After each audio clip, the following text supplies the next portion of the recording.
ధైర్యం చాలా ప్రాముఖ్యం. ఈ భారతదేశంలో అనేక మతాలకు సంబంధించిన కులాలు, జాతులు ఎన్నెన్నో ఉన్నాయి. ఈ మధ్యాహ్న సమయం ఈ స్థలంలో కూర్చున్న అనేక మంది బిడ్డలు ఉన్నారు. నేను క్రైస్తవుడు అని ధైర్యంగా చెప్పగల వాళ్ళు ఎవరు? చాలా మంది సహవాసానికి వెళ్ళేటప్పుడు నాకు ఆరోగ్యం బాగలేదని వెళ్తారు, నాకు ఆర్థిక ఇబ్బందులని వెళతారు, మా అమ్మాయికి ఉద్యోగం రావాలి, మా అబ్బాయికి పెళ్లి కుదరాలి, ఇలాంటి నేను ఇల్లు కట్టుకోవాలి అని అక్కరల కొరకు చాలా మంది వెళుతూ ఉంటారు. ఆ వెళ్ళేటటువంటి జనంలో రకరకాలైన కులస్తులు ఉంటారు. ఆ కులస్తులంతా కూడా ఎక్కడికి వెళ్తున్నారు అంటే ఫలానా మందిరానికి వెళ్తున్నాము అంటారు. చాలా మంచిది. ఆ మందిరంలో జరిగే కార్యక్రమాలన్నింటిలో పాలు పంపులు పొందుతూ ఉంటారు. వారి పిల్లలు కూడా వారితో ఎదుగుతూ ఉంటారు. అయితే వారి ఇంటి దగ్గరికి వెళ్ళిన తర్వాత మీరెవరు అని అడగండి. మేం కాపులు అంటాం, మేం కమ్మవారు అంటాం, మేము చౌదరీలు అంటాం, మేము రెడ్లు అంటాం, మేము బ్రాహ్మణులు, వైశ్యులు అంటాం. ఎవరైనా ధైర్యంగా మీ బంధుజనాంగం మధ్యన నేను క్రైస్తవుడు అనేవాడు ఉన్నాడా? దేవుని వాక్యం సెలవిస్తారు, పరలోకానికి వెళ్ళగోరేటటువంటి వాడికి మొట్టమొదట కావాల్సింది ధైర్యం. నాకంటే ముందు ప్రేడీపాల్ గారు ఒక మాట చెప్పారు. చాలా మంది ప్రార్థనకు వస్తారు, వాళ్ళ అమ్మాయి పెరిగిన తర్వాత, వయసు వచ్చిన తర్వాత, మా కులస్తుడు ఎవడైనా ఉండాడేమో చూడండి అని పాస్టర్ గారికి చెప్తారని. దయచేసి గమనించాలి. క్రీస్తు రక్తముతో కడగబడిన తరువాత ప్రతి పాపము శుద్ధీకరించబడుతుంది అని చెప్పాడు. మతం కానీ, కులం కానీ, జాతి కానీ ఇవన్నీ పాప సంబంధమైనవే. దేవుడు మనిషిని పుట్టించేటప్పుడు, చేసేటప్పుడు నేలమంటితో చేసి వాని నాసికారంధ్రములో జీవవాయువును ఊదాడని వాక్యం సెలవిస్తుంది. కాబట్టి మనుష్యుడు నేలమంటితో చేయబడిన వాడు. దైవజనాంగమా, ఆ చేసిన మనిషిని నువ్వు ఫలానా కులమని ప్రభు చెప్పలేదు, నువ్వు నేల. బైబిల్ సెలవిస్తుంది, ఈ మట్టికి ఏ కులమని పేరు పెట్టాలి, ఈ మట్టికి ఏ జాతి అని పేరు పెట్టాలి. మనుష్యుని దేవుడు చేసేటప్పుడు నేలమంటితో చేయటానికి గల ఉద్దేశం, దాని పేరు మట్టి, దాని పేరు భూమి, దాని పేరు నేల. దైవజనాంగమా గమనించాలి. నువ్వు ఇంట్లో ఊడ్చేటప్పుడు వచ్చేటటువంటి దాని మట్టి అంతా ఇంట్లో పడింది అని అంటావు. వ్యవసాయం చేయటానికి పొలంలోకి వెళితే ఇది నేల అని అంటావు. అదే సమయంలో దైవజనాంగమా గమనించాలి, ఒక మనుషుడు చనిపోతే ఆ భూమిలో పాతి పెట్టేస్తారు. ఈ రీతిగా ఇంట్లో ఉన్నది మట్టి, వ్యవసాయం చేసుకునే దానికి నేల, చస్తే పూడ్చేదానికి భూమి. దీనికి ఏ కులమని చెప్పాలి? ఏ కులమో లేదు దీనికి. క్రైస్తవుడైన ప్రతి వాడు కూడా మొట్టమొదట ధైర్యం తెచ్చుకోవాలి. నేను క్రీస్తు బిడ్డనని ధైర్యంగా చెప్పటానికి నేర్చుకోవాలి. ఎందుకు అంటే పరలోకానికి వెళ్ళాలి కాబట్టి. అవసరాలు తీర్చుకోవటానికి యేసయ్య దగ్గరికి రానవసరం లేదు. అవసరాలు ఏదో ఒక రీతిగా తీర్చబడుతూ ఉంటాయి. ఈ రోజు కాకపోతే రేపు, రేపు కాకపోతే ఎల్లుండి అవసరాలు తీరచ్చు. అయితే పరలోకము ఎవరికి రాదు. ఒక యేసు ప్రభు రక్తంతో కడగబడిన వ్యక్తులకు మాత్రమే ఆయన పరలోకాన్ని ఇస్తాడు. అందుకే ఆయన చెప్పాడు, నా ద్వారా తప్ప ఎవడు తండ్రి వద్దకు వెళ్ళలేడని చెప్పారు. దాని అర్థం, లోకంలో ఎంతో మంది యుగ పురుషులు, జ్ఞానులు, ఋషులు పరలోకానికి వెళ్ళే మార్గాన్ని చెప్తూ ఉన్నారు. అవన్నీ మార్గాలు కాదు. యేసు ఒక్కడే మార్గం. ఆయన ఒక్కడే మనకు పరలోకాన్ని ప్రసాదించేటటువంటి దేవుడు. కాబట్టే ఆయన సిలువలో కార్చిన ప్రశస్తమైన రక్తంతో ఈ లోకంలో జీవిస్తున్న ప్రతి వారిలో ఉన్న కల్మషాన్ని, పాపాలను కడిగి, ఆ కృప కలిగిన దేవుడు మనలందరినీ కూడా ఒక తండ్రి పిల్లలుగా, ఒక ఇంటి వారుగా ఆయన శరీరంలో అవయవాలుగా అమర్చాడు. ప్రతి వ్యక్తి, క్రీస్తు రక్తంతో కడగబడిన ప్రతి వ్యక్తి క్రీస్తు శరీరంలో అవయవాలుగా అమర్చబడ్డాం. ఒక శరీరంలో చాలా అవయవాలు ఉన్నాయి. వాటికి పేర్లు. ఇవి చేతులు, ఇవి వ్రేళ్ళు, కన్నులు, చెవి, ముక్కు, ఇవన్నీ కూడా. సంఘము అనేటటువంటి దాన్ని అపోస్తలుడైన పౌలు క్రీస్తు శరీరము, అందులో ఉన్న విశ్వాసులు అవయవాలని చెప్పటానికి గల కారణం ఏమిటంటే, ఆ శరీరాన్ని అంతా కలిపి ఏమంటారంటే రాజశేఖర్ అంటాడు. అంతేకాని చెయ్యి రాజశేఖరు, కాలు రాజశేఖరు, మూతి రాజశేఖర్ అని చెప్పరు. శరీరం అంతటినీ కలిపి ఒక పేరుతో పిలుస్తూ ఉంటారు. రెండవది, ఆ శరీరంలో ఎన్ని అవయవాలు ఉన్నా ఆ అవయవాలను ఈ రీతిగా మనం పిలవం. ఆయన కుడి కన్ను కాపు, ఎడమ కన్ను మాల, కుడి చెయ్యి రెడ్డి, లేకపోతే ఎడమ చెయ్యి చౌదరి అని ఎవరు చెప్పరు. అంటే దాని అర్థం ఆ శరీరంలో ఉన్న అవయవాలన్నీ దానికి సంబంధించిందే. అవయవాలన్నింటినీ కలిపి శరీరం అంటున్నారు. క్రీస్తు రక్తంతో కడగబడి సంఘంలోకి వచ్చిన ప్రతి బిడ్డ క్రీస్తు శరీరంలో అవయవాలుగా అమర్చబడాలి, కానీ దానికి పేర్లు పెట్టకూడదు. అదే గొప్ప పాపం. మేం పాపం విడిచిపెట్టామని అంటూనే పాపం చేస్తూ ఉన్నాం. మాలో పాపం లేదు, క్రీస్తు రక్తంతో మమ్మల్ని కడిగాడని చెప్తూనే క్రీస్తు రక్తానికి దూరంగా చాలా మంది మాట్లాడుతూ ఉన్నారు. ధైర్యం కావాలి. దైవ జనాంగమ వాక్యం ఆ రీతిగా సెలవిస్తాది. నీవు ధైర్యం తెచ్చుకొని దక్షిణ దిక్కున ప్రవేశించి అని అంటాడు. క్రైస్తవుడు క్రీస్తు రక్తంతో కడగబడిన తరువాత ఆ వ్యక్తి ధైర్యంగా ఉండాలి. బైబిల్ రీతిగా సెలవిస్తాది. ఒక్కసారి కీర్తనల గ్రంథం 14 సామెతల గ్రంథం 14వ అధ్యాయం 26వ వచనంలో చదువుకుంటే, ఈ దేశమంతా కుల వ్యవస్థతో ఉంది కదా, మరి మా పిల్లల గతి అనే ఆలోచన కూడా రావచ్చు. మహారాజు అయిన సొలొమోను అంటాడు, యెహోవా యందు భయభక్తులు కలిగి ఉండుట బహు ధైర్యము పుట్టించును. యెహోవా యందు భయభక్తులు కలిగి ఉండుట బహు ధైర్యము పుట్టించును. దయచేసి గమనించాలి. లోతు కూడా ఎదిగిన కుమార్తెలు ఉన్నారు. అయితే దేవదూతలు వచ్చి, వెళ్ళండియా, ఈ సొదమ గొమొర్రా పట్టణాలలో భయంకరమైన అగ్ని కురిసి నాశనమైపోతారు, ఎవరున్నారో తెచ్చుకోమంటే ప్రజల దగ్గరికి వెళ్ళి రండి వెళ్ళిపోదామని లోతు చెప్పలేదు. కూతుర్లకు అల్లుళ్ళు వెతుక్కుంటూ ఉన్నాడు. దయచేసి గమనించాలి. ఎందుకు? తనకు భక్తి పోయింది. అబ్రహామును వదిలిపెట్టిన తరువాత సొదొమకి దగ్గరగా తన గుడారాన్ని వేసుకున్నాడు. బలిపీఠం లేదు, ఇప్పుడు ప్రార్థన లేదు, బలి అర్పించేది లేదు, యెహోవాతో సంబంధాలు లేవు. భక్తి పూర్తిగా పోయి సొదొమ వాతావరణం లేకొచ్చాడు. అందుకు తన కూతుర్లకి పెళ్లి కొడుకుల్ని వెతుక్కుంటూ ఉన్నాడు. గమనించాలి.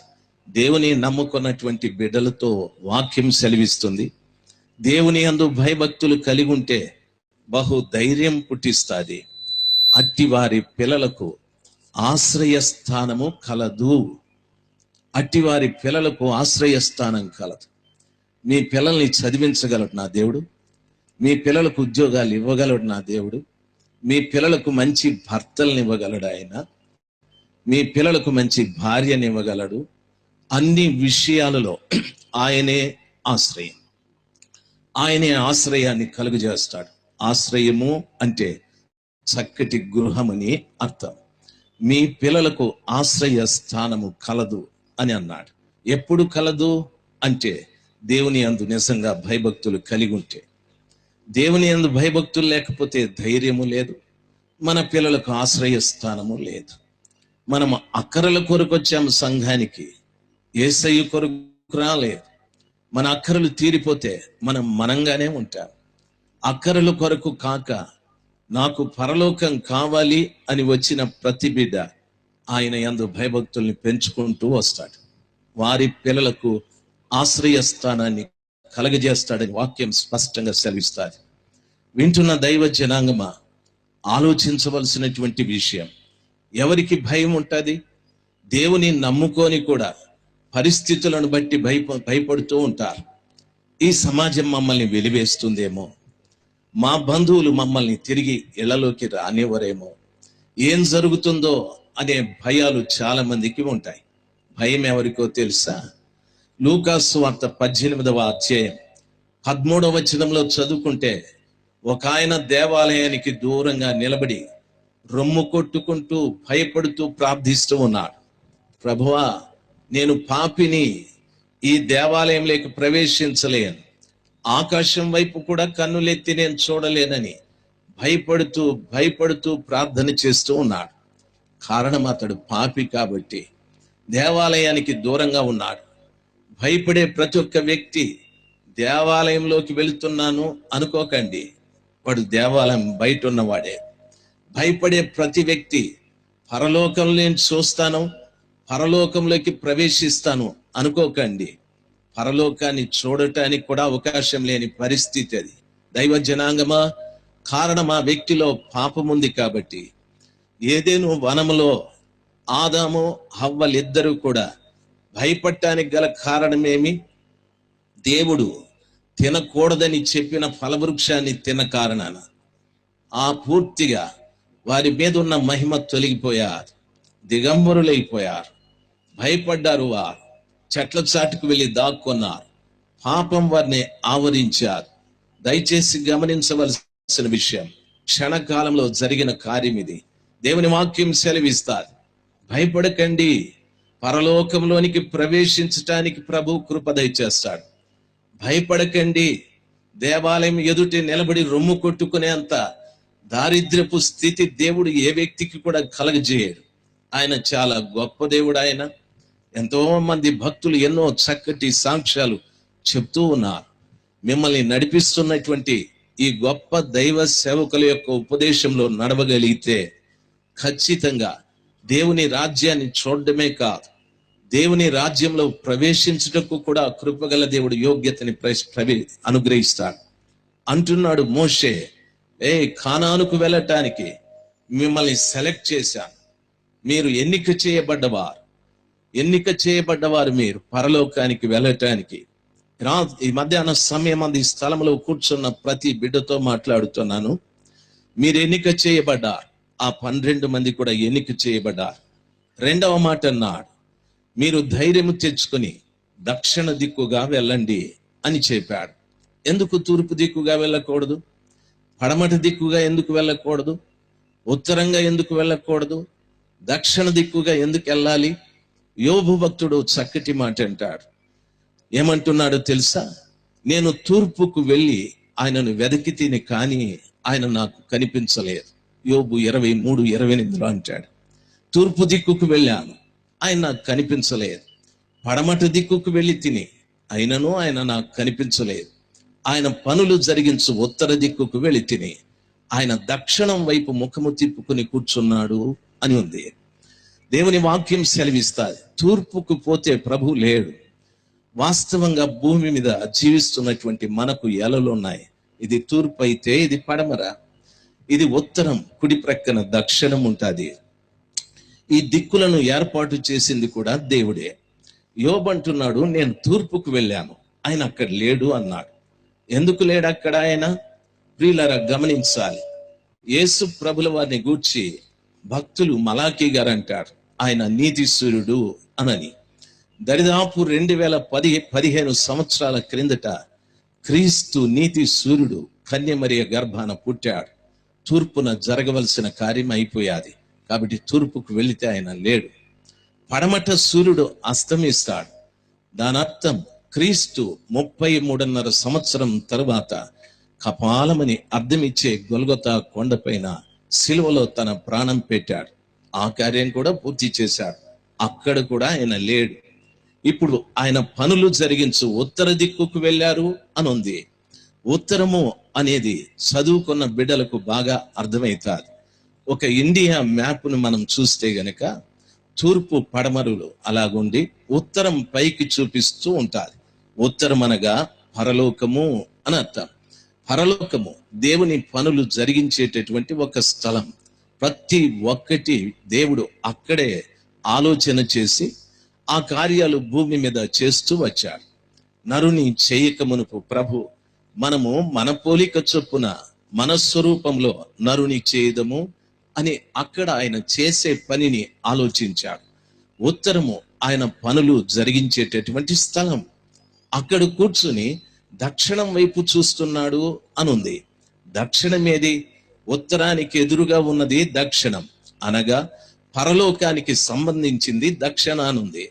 పరలోకానికి సంబంధించింది భూమి మీద. దక్షిణంలో ఏముంది అంటే సంఘమే. సంఘమే. ఈ సంఘాన్ని క్రీస్తు తన ప్రశస్తమైన రక్తముతో కొన్నాడు, రక్తముతో కడిగాడు. విలువ పెట్టి సంపాదించుకున్న వ్యక్తుల సముదాయం ఈ భూమి మీద ఉంది. ఈ భూమి దక్షిణం. ఈ దక్షిణాన ఆయన రక్తముతో కడగబడిన ప్రజల వైపు చూస్తూ ఉన్నాడు. వాక్యం సెలవిస్తాడు. దావీదు భక్తుడు అంటాడు, నీ ఆత్మ ఎదుట నాకు దాగు చోటేది. దేవుని వాక్యం సెలవిస్తాడు, ఆయన మంచి వారి మీదను చెడ్డవారి మీదను తన దృష్టి ఉంచాడని, అందరినీ చూస్తున్నాడని వాక్యం సెలవిస్తారు. ఎవరు ఆయన కనుదృష్టికి మరుగుగా లేరు.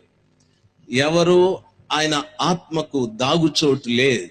ఆత్మ సర్వాంతర్యాన్ని, నా యేసు ప్రతి వారిని కూడా చూస్తున్నటువంటి దేవుడు ఉత్తరాన కూర్చొని దక్షిణం వైపు సంఘం వైపు చూస్తూ ఉన్నాడు. ఎందుకు సంఘం వైపు చూడాలి? ఆయన రక్తంతో కడగబడినటువంటి బిడ్డలు ఏ రీతిగా సిద్ధపడుతున్నారని. ఆయన రక్షకుడుగా వచ్చాడు, అయితే ఇప్పుడు పెళ్లి కుమారుడుగా వస్తున్నాడు. ప్రతి సంఘం పెళ్లి కుమార్తెగా సిద్ధపడుతుందా లేదా? ఆ సంఘంలో ఉన్న నాయకుడు ఆ సంఘం కొరకు రక్తాన్ని చిందించి సంఘంలోకి చేర్చబడిన ఆ బిడ్డల్ని పెళ్లి కుమార్తెగా సిద్ధపరుస్తున్నాడా లేదా అని. చాలా మంది మాట్లాడతారు, మా సంఘంలో 1,00,000 మంది ఉన్నారు అని. మంచిది. చాలా మంది అంటూ ఉంటారు, మా సంఘంలో 6 ఆరాధనలు జరుగుతాయి, 3 లక్షల మంది వస్తారని. 20 లక్షల మంది రాని ప్రభు దక్షిణానున్న మీ సంఘాన్ని చూస్తూ మీరు ఆ సంఘాన్ని ఎట్లా సిద్ధపరుస్తున్నాడో గమనిస్తూ ఉన్నాడు. ఒక సంఘం ఉంది, ఆయన ఏం చెప్తాడంటే, సాక్రమెంట్, రొట్టె, ద్రాక్షరసం వచ్చే ప్రతి వాళ్ళకి నేను ఇచ్చేస్తాను, నాకు దేవుడు చెప్పినాడు అంటాడు. వాడు బీడీ తాగుతాడా, సారాయి తాగుతాడా, వాడు దొంగలిస్తాడా, వాడు వ్యభిచారం చేస్తాడా? అదేమీ లేదు. వచ్చిన వాడికి అంతా ఇస్తా ఉంటాడు. దేవుడు అది కూడా చూస్తూ ఉన్నాడు. దేవుని సిస్టమ్ ఒకటి ఉంది. అపోస్తలుడైన పేతురు ఈ రీతిగా చెప్పాడు, మీరు మారు మనస్సు పొంది పాప క్షమాపణ నిమిత్తం ప్రతివాడు యేసు క్రీస్తు నామమున బాప్తిస్మం పొందుడి, అప్పుడు మీరు మీ ఇంటి వారు రక్షణ పొందుదురు. మూర్ఖులకు ఈ తరము వారికి వేరై రక్షణ పొందండి, పరిశుద్ధాత్మ పొందుదురు అన్నాడు. మూర్ఖులకు ఈ తరము వారికి వేరై రక్షణ పొందండి. అపోస్తలుల బోధ యందును సహవాసమందును రొట్టె విరుచుట యందును. 7వ కార్యం అది. 7వ కార్యం ఎవరికా? 7వ కార్యము వాక్యం విని దైవ సేవకుల దగ్గరికి వచ్చి, మీరు చెప్పిన వాక్యము ద్వారా నా హృదయం గుచ్చబడ్డది, నేను నా పాపాన్ని తెలుసుకున్నాను, నేను పాపాన్ని విడిచిపెట్టేస్తాను, నేనేం చేయాలి అని అడిగిన వారికి ఆ పద్ధతి బోధించారు. వాక్యమే వినలేరు, యేసు ప్రభు అంటే తెలియదు. ఏదో అక్కడికి వస్తే అది తింటే రోగం బాగవుతుంది, శ్రమలు పోతాయి అనే ఆ దుర్బోధ లేక తప్పుడు ఉదంతి విని అక్కడికి వచ్చి అందరూ రొట్టె తినేస్తూ ఉన్నారు. దాన్ని కూడా ప్రభు చూస్తూ ఉన్నాడు. బాగా గమనించాలి. ఇంకా ప్రభు చూస్తున్నాడు. ఒక ఆయన అంటాడు, నా దగ్గరికి వస్తే నాతో ఫోటో తీయించుకుంటే 10,000, నా చర్చిలో ముందు సీట్లో కూర్చుంటే నెలకి 10,000, వెనక సీట్లో కూర్చుంటే 5,000, నాతో కలిసి అన్నం తింటే 15,000. దీన్ని కూడా ప్రభు చూస్తూ ఉన్నాడు. మీరు కూడా చూడాలి ఏ సంఘం అనేది. బాగా గమనించాలి. నువ్వు వెళ్ళే సంఘం ఆ దైవజనుడు ఎలాగున్నాడు, ఏం బోధిస్తున్నాడు? సమర్పణ కలిగిన వాడేనా, లేక సంసార బాధలతో వారి కొరకు డబ్బు సంపాదించే వ్యక్తేనా? బాగా గమనించవలసిన విషయం. చాలా మంది ఈ రోజున నిలబడ్డ ప్రతి వాడు కూడా ఏదో ఆర్జన కొరకు ఉన్నాడు, కానీ ఆత్మల్ని సంపాదించాలి అనే ఆలోచన ఎవరికీ లేదు. నా ప్రభు ఉద్దేశం, మీరు సర్వలోకానికి వెళ్ళి సర్వ సృష్టికి సువార్తను ప్రకటించండి, ప్రజలను నా శిష్యుల్నిగా చేయండి, నమ్మిన వారికి బాప్తిస్మం ఇవ్వండి, వారు రక్షించబడతారు అని చెప్పారు. సర్వలోకానికి వెళ్ళి సర్వ సృష్టికి సువార్తను చెప్పమన్నాడు. అంటే దాని అర్థం ఈరోజు బోధకులు సువార్త లేదు, సొంత వార్తలు ఎక్కువ, సెల్ఫ్ బోస్టింగ్ ఎక్కువ. నేను ఇంద్రుడు, నేను చంద్రుడు, నేను దేవేంద్రుడు, వీరాది వీరుడు, సూరాదిసురుడు. వాని కొంపకపోతే శనేశ్వరుడై ఉంటాడు. వాడు పక్క శనేశ్వరుడై ఉంటాడు. దయచేసి గమనించాల్సింది, యేసు ప్రభువు కానీ అపోస్తలులు కానీ ఈ పరిచర్యలో ఉన్న వ్యక్తులు కానీ ఎప్పుడు సెల్ఫ్ బోస్టింగ్, వాళ్ళను గూర్చి వాళ్ళు చెప్పుకున్నది ఎక్కడా లేదు. ప్రభువే, ఆయన నామమే మహిమపరచబడాలి, ఆయన నామమే ఘనపరచబడాలని చాలా మంది ఈ రీతిగా తమ్మును గూర్చి చెప్పుకునే వాళ్ళు ఉన్నారు. అసలు సువార్త అంటే ఏమిటి? సువార్త అనగా మంచి వార్త. అంతేకాని నా గురించి చెప్పుకుంటే ప్రయోజనం లేదు. నేను గాలి ఊస్తే అందరు పడిపోతారని, వీడెందుకు ఊదినాడో వాడు ఎందుకు పడినాడో కూడా తెలియదు. కన్నోళ్ళని అడగండి, ఏమైందరు బాబు నీకు అని, నడుమిరిగింది అంటాడు, లేదంటే కాలు దొరికింది అంటాడు. వానికి మళ్ళా స్పెషల్ ప్రేయర్ పెట్టాలా. దయచేసి గమనించాలి, ఎందుకు ఊదినాడో ఆయన ఎందుకు పడినాడో తెలియదు. అక్కడికి పరిగెత్తారు మేలు. ఇంకొక ఆయన అంటాడు టచ్ అంటాడు, అందరు పడిపోతారు. టచ్ని అందరినీ పడగొట్టిన వాని పరిస్థితి చెప్తా చూడండి. ఒకసారి ఇట్లా టచ్ అంటే ఈ పక్క అందరు పడిపోయినారు, ఇంకోసారి టచ్ అంటే ఈ పక్క పడిపోయినారు, అందరు పడినారు, అందరు లేచినారు. ఎవరు ఏ మొగోడు ఏ ఆడామె మీద పడినాడో, ఏ ఆడామె మొగోడు మీద పడిందో అర్థమే కాలేదు. గుంపులు గుంపులుగా పడినారు. అది దేవుని కార్యం అంటారా? దయచేసి గమనించాలి, దేవుడు చాలా సభ్యత కలిగిన వాడు, సంస్కారం కలిగిన వాడు. ఆ సభ్యత సంస్కారం లేకుండా అలాగ పడిపోవడం నిజంగా అసభ్యమే, సంస్కారం కానే కాదు. దయచేసి గమనించాలి, అంత శక్తి ఉన్న ఆ వ్యక్తి అయిపోయిన తర్వాత ప్రసంగం అంటున్నాడు, దయచేసి మా పరిచర్యకు మీరెవరైనా సహాయం చేయగోరితే ఈ బ్యాంక్ అకౌంట్ నెంబర్ ఉంది పంపండి అన్నాడు. మాకు 9,000 అవుతుంది ఒక ఎపిసోడ్ కానీ. మంచిది, వెరీ గుడ్, అందరినీ పడగొట్టినాడు కాబట్టి తీసుకోవడం మంచిదే అనుకున్నా. రెండవది, ఎవరు కదలలేదు. సెకండ్ ఆప్షన్, 4,500 ఇవ్వండి చాలు, దేవునికి స్తోత్రం, దేవుడు మిమ్మల్ని దీవిస్తాడు. మరి ఇందాక ఏ దీవెన చేసిన వాళ్ళకి, నీకు డబ్బు ఇచ్చిన వాడికే దీవెన, అది అయిపోయింది. ఆఖరికి ఎట్లా వచ్చినాడు తెలుసా? జస్ట్ 1,000 రూపీస్, 1000 రూపాయలు ఇవ్వండి అన్నాడు. అది కూడా లేకపోతే 500 పంపించండి అన్నాడు. ఈయన అట్లంటే అందరూ పడిపోయినారు, ఈయన 500కి పడిపోయినాడు. మీకు అర్థమైందా? ఈయన ఓన్లీ 500కి పడిపోయినాడు. ఈయన, మీకు అర్థమైందా? అర్థమైన వాళ్ళు ఒకసారి హల్లెలూయా చెప్పండి. అట్లయితే ఆ కోటాలకి వెళ్ళొద్దండి. 500కి పడిపోయినాడు మిమ్మల్ని ఏం నిలబెడతాడు? 500కి పడిపోయినాడు మిమ్మల్ని ఏమిటి పరలోకానికి నడిపిస్తాడు? 500 ఆశీర్వాదమే వానికి లేనప్పుడు మీకేం ఆశీర్వాదం ఇస్తాడు? నా మాట అర్థమైన వాళ్ళు మళ్ళా ఒకసారి చెప్పండి హల్లెలూయా. వానికి 500 ఆశీర్వాదమే లేనప్పుడు మీకేం ఆశీర్వాదం కొరకు ప్రార్థన చేస్తాడు? ఎప్పుడైనా మీరు ఆలోచించారా? సేవకులు మనల్ని ఎంత గుడ్డోళ్ళని చేసి నడిపిస్తున్నాడో ప్రభు అందుకే చెప్పాడు, గుడ్డివాడు గుడ్డివానికి త్రోవ చూపెడితే ఇద్దరు పోయి గుంట్లో పడతారన్నారు. అందుకే గుంపులు గుంపులుగా పరిగెడుతున్నారు గుంట్లో పడేకి. నిలబడేకి ఎవరు రావడం లేదు.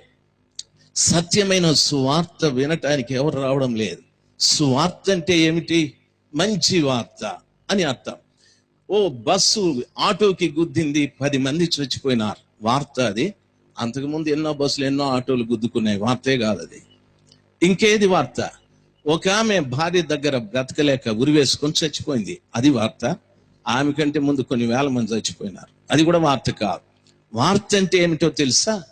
చూడండి, ఒకడు వెళ్తూ ఉన్నాడు, అక్కడ కుక్క కనిపించింది, పోయి దాన్ని కొరికేసినాడు వీడు, కుక్కకు పిచ్చి పట్టింది, అది వార్త. మీకు అర్థమైందా? జరగకూడనిది జరిగినప్పుడు దాన్ని వార్త అంటారు. కుక్క మనిషిని గచ్చేది వాస్తవం, మనిషికి పిచ్చి పట్టేది వాస్తవం. లేదా వీడే పోయి కుక్కను గచ్చేసినాడు, ఆ కుక్కకు పిచ్చి పట్టిపోయింది. మీకు అర్థమైందా? అర్థమైన వాళ్ళు ఒకసారి హల్లెలూయా చెప్పండి. అంతే, అది వార్త. జరగకూడనిది జరిగినప్పుడు దాన్ని వార్త అంటారు. అక్కడ ఒక పాము ఉంది అని అన్నారు, పోయి దాన్ని కొరికేసినాడు, పాము చచ్చిపోయింది. పాము కరిస్తే మనిషి చస్తాడు కానీ మనిషి కరిస్తే పాము చస్తుందా? చచ్చిపోయింది. అది జరగకూడనిది జరిగినప్పుడు దాన్ని వార్త అంటారు. అదే రీతిగా దేవుడు మనుష్యుడిగా పుట్టడు, దేవుడు మనుషుడిగా పుట్టడు, యేసు మనుషుడిగా పుట్టాడు. అది వార్త. దేవుడు చనిపోడు, అయితే నా యేసు చనిపోయా. ఆ చనిపోయిన దానికి కారణం ఉంది, అది వార్త. చనిపోయిన వాడు బ్రతకడు, అయితే నా యేసు 3వ దినాన తిరిగి లేచాడు. ఆ 3 దినాల వరకు ఎక్కడున్నాడు ఆయన అనేది కొద్దిసేపటికి చెప్తాను, బాగా గమనించాలి. చనిపోయిన వాడు లేవడు, ఆయన తిరిగి లేచాడు. అది వార్త. దాన్ని చెప్పమన్నాడు యేసయ్య. ఈ విషయాలు చెప్పండి అయ్యా. నేను ఎందుకు పుట్టినా, మనుషుడిగా వచ్చినానో చెప్పండి అయ్యా. నేను ఎందుకు చనిపోయినానో చెప్పండి అయ్యా. నేను ఎందుకు తిరిగి లేచినానో చెప్పండి అయ్యా. నా జననం, నా మరణం, నా పునరుద్ధానం, నా ఆరోహణం, ఇవి చెప్పండి. మీరేం చెప్తున్నారు? నేను టచ్ అంటే పడిపోతారంటారు, నిజంగానే పడిపోతారు. నేను ఊరితే పడిపోతానంటారు, నిజంగా పడిపోతారు. నేను కోటి ఇసిరితే మీ మీదకి ఆత్మ వస్తుంది అంటారు. ఎన్ని కోట్లు ఇసురుతావు? దయచేసి గమనించాలి. అంత దెయ్యాల పరిస్థితి, వాతావరణం బాగా కనిపిస్తుంది. దైవ జనాంగమా, వాక్యం స్పష్టంగా సెలవిస్తుంది. ఏమంటుందో తెలుసా? వాక్యంలో చెప్పబడిన శ్రేష్టమైన మాట, మీరు దక్షిణ దిక్కుకు వెళ్ళండి అంటే సంఘానికి వెళ్ళండి. ఆ సంఘంలో మీరేం చూస్తున్నారో కానీ నా దేవుడు మాత్రము పరలోకం నుండి సంఘాన్ని చూస్తున్నాడు. ఏం జరుగుతుంది అక్కడ, ఏం బోధిస్తుంది అక్కడ, ఏం చేస్తున్నారు అక్కడ? ఆత్మలు సంపాదిస్తున్నారా, ఆదాయం సంపాదిస్తున్నారా? దేవుడు చెప్పింది ఆత్మల్ని సంపాదించమని, అది పోయింది. ఆత్మలు. మీరు టీవీ ఆన్ చేయండి, ఓ క్రిస్టియన్ ఛానల్ ఆన్ చేయండి, వాని ప్రసంగం సంగతి దేవుడు కానీ, అయితే ఇది డబ్బు గురించి మాత్రం ఖచ్చితంగా చెప్తా ఉంటాడు. బైబిల్ ఏమంటుందో తెలుసా? ధనం ఎక్కడుండునో వాని హృదయం అక్కడుండును అని అన్నాడు. డబ్బు గురించి మాట్లాడే ప్రతి వానితో ప్రభు అన్నమాట, ధనం ఎక్కడుండునో వాని హృదయం అక్కడుండును. మనిషిని హృదయాన్ని లాగగల శక్తి ప్రపంచంలో ఇద్దరికి ఉంది. వ్యభిచారం చేసేవాడు విసిగిపోతే వాడు మానేసుకుంటాడు, డబ్బులు లేకపోతే ఆయమ్మ రానివ్వదు, వాడు మానేసుకుంటాడు. మీకు అర్థమైందా? లేదు, రోగం వచ్చింది అని తెలిస్తే ఆయన మానేసుకుంటాడు. పేకాటాడేవాడు అని పొలము ఇల్లు పోయింది అనుకో, బెకారోడు ఎదుర్కొంటా ఉంటాడు, ఇంక మానేస్తాడు. త్రాగేవానికి ఊపిరితిత్తులు చెందాయని చెప్పండి, వాడు మానేస్తాడు. ఇవన్నీ కూడా పాపాలేం కాదు, ఇవన్నీ క్షమించబడే పాపాలు. అయితే గమనించాలి, మనుష్యుని ప్రక్కకు లాగే శక్తి ధనానికి ఉంది. ప్రభు అన్నాడు, దేవునికిని సిరికిని దాసులుగా ఉండద్దండి అని అన్నాడు. డబ్బు ఒక వ్యక్తిని దాసునిగా చేసుకుంటారు. ప్రభు చెప్పిన మాట, ధనం ఎక్కడుండునో వాని హృదయం అక్కడుండును. నేను రమేష్ అయ్యగారు చేతికి ఇస్తాను 105 రూపాయలు. చూడండి, నేను ఇక్కడుంటాను, అయ్యగారు ఆ డబ్బు ఇట్లా చూపెట్టి అంటాడు. అప్పుడు నేను తీసుకొని, దేవుడు మిమ్మల్ని దీవించుగాక, దేవుడు మీ కుటుంబాన్ని దీవించుగాక. అయ్యగారు వడ్డీ వ్యాపారం చేస్తా ఉండి ఇచ్చింటాడు నాకు, ఆయన కూడా ఆశీర్వదిస్తాను. నేను, నా హృదయం డబ్బు దగ్గరికి వెళ్ళింది. బాగా వినాలి, ధనం ఎక్కడుండునో వారి హృదయం అక్కడుండును. యేసు ప్రభు వచ్చి నా హృదయాన్ని తడతాడు. అది ఉంటే కదా డబ్బు దగ్గరికి వెళ్ళిపోయింది. మీకు అర్థమైందా? ప్రభు వచ్చి తడతాడు, వాక్యం వచ్చి మాట్లాడుతుంది, వీడు చెక్కు చెదరడు. పరిశుద్ధాత్మ వచ్చి మాట్లాడుతుంది, వీడేం కదలడు. ప్రార్థన చేస్తారు, అందరు ప్రార్థన చేస్తారు, కదలడు. ఎందుకంటే వీడి హృదయము డబ్బు దగ్గర ఉంది కాబట్టి. ధనం ఎక్కడుండునో వాని హృదయం అక్కడుండును. హృదయం డబ్బు దగ్గర ఉంటే దేవుడు ఎట్లా వస్తాడు? ఇంకా వాని దగ్గర దేవుడు లేడు. మత్తయి సువార్తలో అంటాడు, ఏమంటాడు తెలుసా? హృదయంలో ఉన్నది నోరు మాట్లాడుతుంది అన్నాడు. వాస్తవంగా క్రీస్తు హృదయంలో ఉంటే క్రీస్తునే బోధిస్తూ ఉంటారు. వాస్తవంగా హృదయంలో ధనం ఉంటే ధనమే చెప్తా ఉంటారు. మీకు అర్థమైంది అనుకుంటాను. ధనాన్ని గూర్చి మాట్లాడే దైవ సేవకుడి దగ్గర దేవుడు లేడు, దేవుని గురించి మాట్లాడే దైవ సేవకుని దగ్గర ధనం లేదు. ధనమున్న దైవ సేవకుడు దేవుని సంబంధి కాదు, దేవుడున్న సేవకుడే దేవుని సంబంధి. నా మాటలు అర్థమైన వారు ఒకసారి హల్లెలూయా చెప్దాం. అందుకు ప్రభు ఖచ్చితంగా చెప్పాడు, ఇది నా స్టేట్మెంట్ కాదు. ప్రభు ఏమన్నాడు తెలుసా?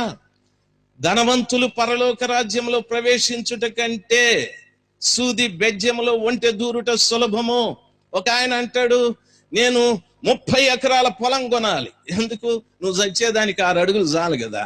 30 ఎకరాలు ఏం చేస్తావు? నాకు కానుకలు పంపండి అని ఎర్రోళ్ళు పిచ్చోళ్ళు అందరూ పంపేస్తారు. ఎందుకు పంపుతారో తెలియదు.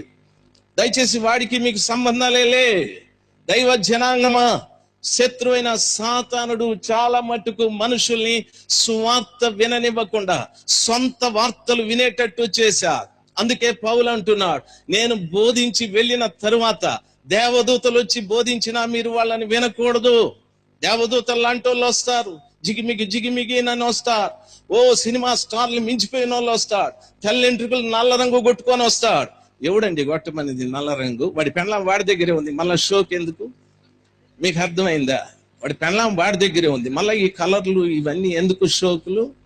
ఎంత నగిషిగా కనిపిస్తాడో, మేకప్ ఏందండి వాడికి? బాగా గమనించాలి. నువ్వు ఇచ్చే డబ్బులని వాని మేకప్కి వెళ్ళిపోతా ఉన్నాయి వెళ్ళిపోతా ఉన్నాయి. నువ్వు ఇచ్చే డబ్బులని వాని కొడుకుని సూపర్ స్టార్ని చేసి పెట్టింది వెళ్ళిపోయింది. నువ్వు ఇచ్చే డబ్బులని వాని పెళ్ళాన్ని బంగారు కొంటా ఉన్నాడు కొనుక్కొని వాడిని బలపరుస్తా ఉన్నావు. ప్రభు రాజ్యం ఎక్కడ విస్తరిస్తుందో అక్కడ నీ డబ్బుంటే నీకు ఆశీర్వాదం, కానీ ఇటువంటి వాళ్ళకి ఇస్తే డైరెక్ట్ నరకం. చచ్చిపోతానే ఆ ధనవంతుని తీసుకొని వెళ్ళిపోయి మనుషులు పాతేసినారు. వాడు ఎక్కడికి పోయినాడు తెలుసా? యాతనా స్థలం లేకపోయినాడు. లాజరేమో పైన ఉన్నాడు. మరి జ్ఞానం చూసినానే, మూతి తెలిసినట్టే ఉందే. అబ్రహామా అన్నాడు, పలకలేదు ఆయన. అక్కడ రిలేషన్షిప్. నా తండ్రి అయిన అబ్రహామా, ఎవడు రేడు నా కొడుకు అంటా ఉన్నాడు అని చూసినాడు. నాకు ఎవడు పుట్టలేదే ఇస్సాకు తప్ప, ఈడెవడు కొత్తగా అని చూసినాడు. చూస్తే ఈడు గాని ఎవరు? ఉదారంగ వస్త్రాలు, డబ్బు, డైనింగ్ టేబుల్, రోజు చికెను, బక్కెను, కుక్క, నక్క మొత్తం తిన్నాడు విత్ ఫ్యామిలీతో. ఆ లాజరు ఎదురుగా ఉంటే ఒక రొట్టె పాపమే లేదు. ఎంగిలి ముక్కలు తినుకొని ఆయన భక్తిగా పెరిగినాడు. వీడు మొత్తం తిని మొత్తం భక్తి అంతా పోగొట్టుకున్నాడు. నా తండ్రి అయిన అబ్రహామా, డబ్బుండే వాళ్ళు ఇట్లే రిలేషన్షిప్ పెట్టుకుంటారు యేసు ప్రభుతో. మై జీసస్, మై లార్డ్ అంటాడు. Who is that bloody full అంటాడు ప్రభు. అపస్వరం వినిపిస్తా ఉంది ఎక్కడో నాకు. హూ ఇస్ దట్ అంటాడు. అంతే, అయిపోయింది. డబ్బు తీసుకునేవాడు కానీ, డబ్బు మీద ధ్యాస ఉన్నవాడు కానీ వాస్తవానికి దేవుని సేవకుడు కానే కాదు. చెప్పండి ఒకసారి గట్టిగా హల్లెలూయా. మీకు అర్థమైంటే చెప్పండి, లేక వాళ్ళకి ఇచ్చేటటువంటి ఇచ్చుకోండి. వాడు నువ్వు ఇద్దరు పోయి నరకంలో కూర్చుంటారు. అక్కడికి పోయిన తర్వాత అడుగుతారు, సార్ ఏంది ఇక్కడ పెద్ద మంట మండుతా ఉంది అని. అది మీ మామగారి కొంప అంటాడు.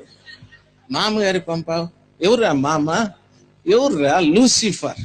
సార్ ఏంది అట్లా అంటారు? ఫలానా మినిస్ట్రీకి 10 లక్షలు ఇచ్చినాను. నువ్వు ఇచ్చింది ఆడికి కదరా బాబు, వాడు మీ మేనమామకి. మరి నా దగ్గర తీసుకున్నాడు, వాడు నీకంటే ముందు వచ్చినాడు, పోయి చూసుకోపో. తీసుకున్నాడు కూడా ఆడే ఉన్నాడు, ఇచ్చినోడు అన్నే ఉన్నాడు. దయచేసి గమనించాలి. ఇచ్చినోని తీసుకున్న వాళ్ళు ఇద్దరు ఆడే ఎందుకున్నారు? 30 ఎకరాలు కొని వాని పేరుతో పెట్టుకున్నాడు. ఎవరి పేరుతో? ఆడి పేరుతో పెట్టుకున్నాడు. మీకేమొచ్చింది లాభము? దెయ్యానికి ఇచ్చినట్టే. దయచేసి చెప్పండి, ఎందుకు ఇంత గట్టిగా చెప్తున్నానో తెలుసా? ఆయన పనులు జరిగించు ఉత్తర దిక్కున కూర్చొని దక్షిణం వైపు చూస్తున్నాడు, సంఘం వైపు చూస్తున్నాడు. ఆయన పనులు ఏమేం జరిగిస్తున్నాడు అక్కడ?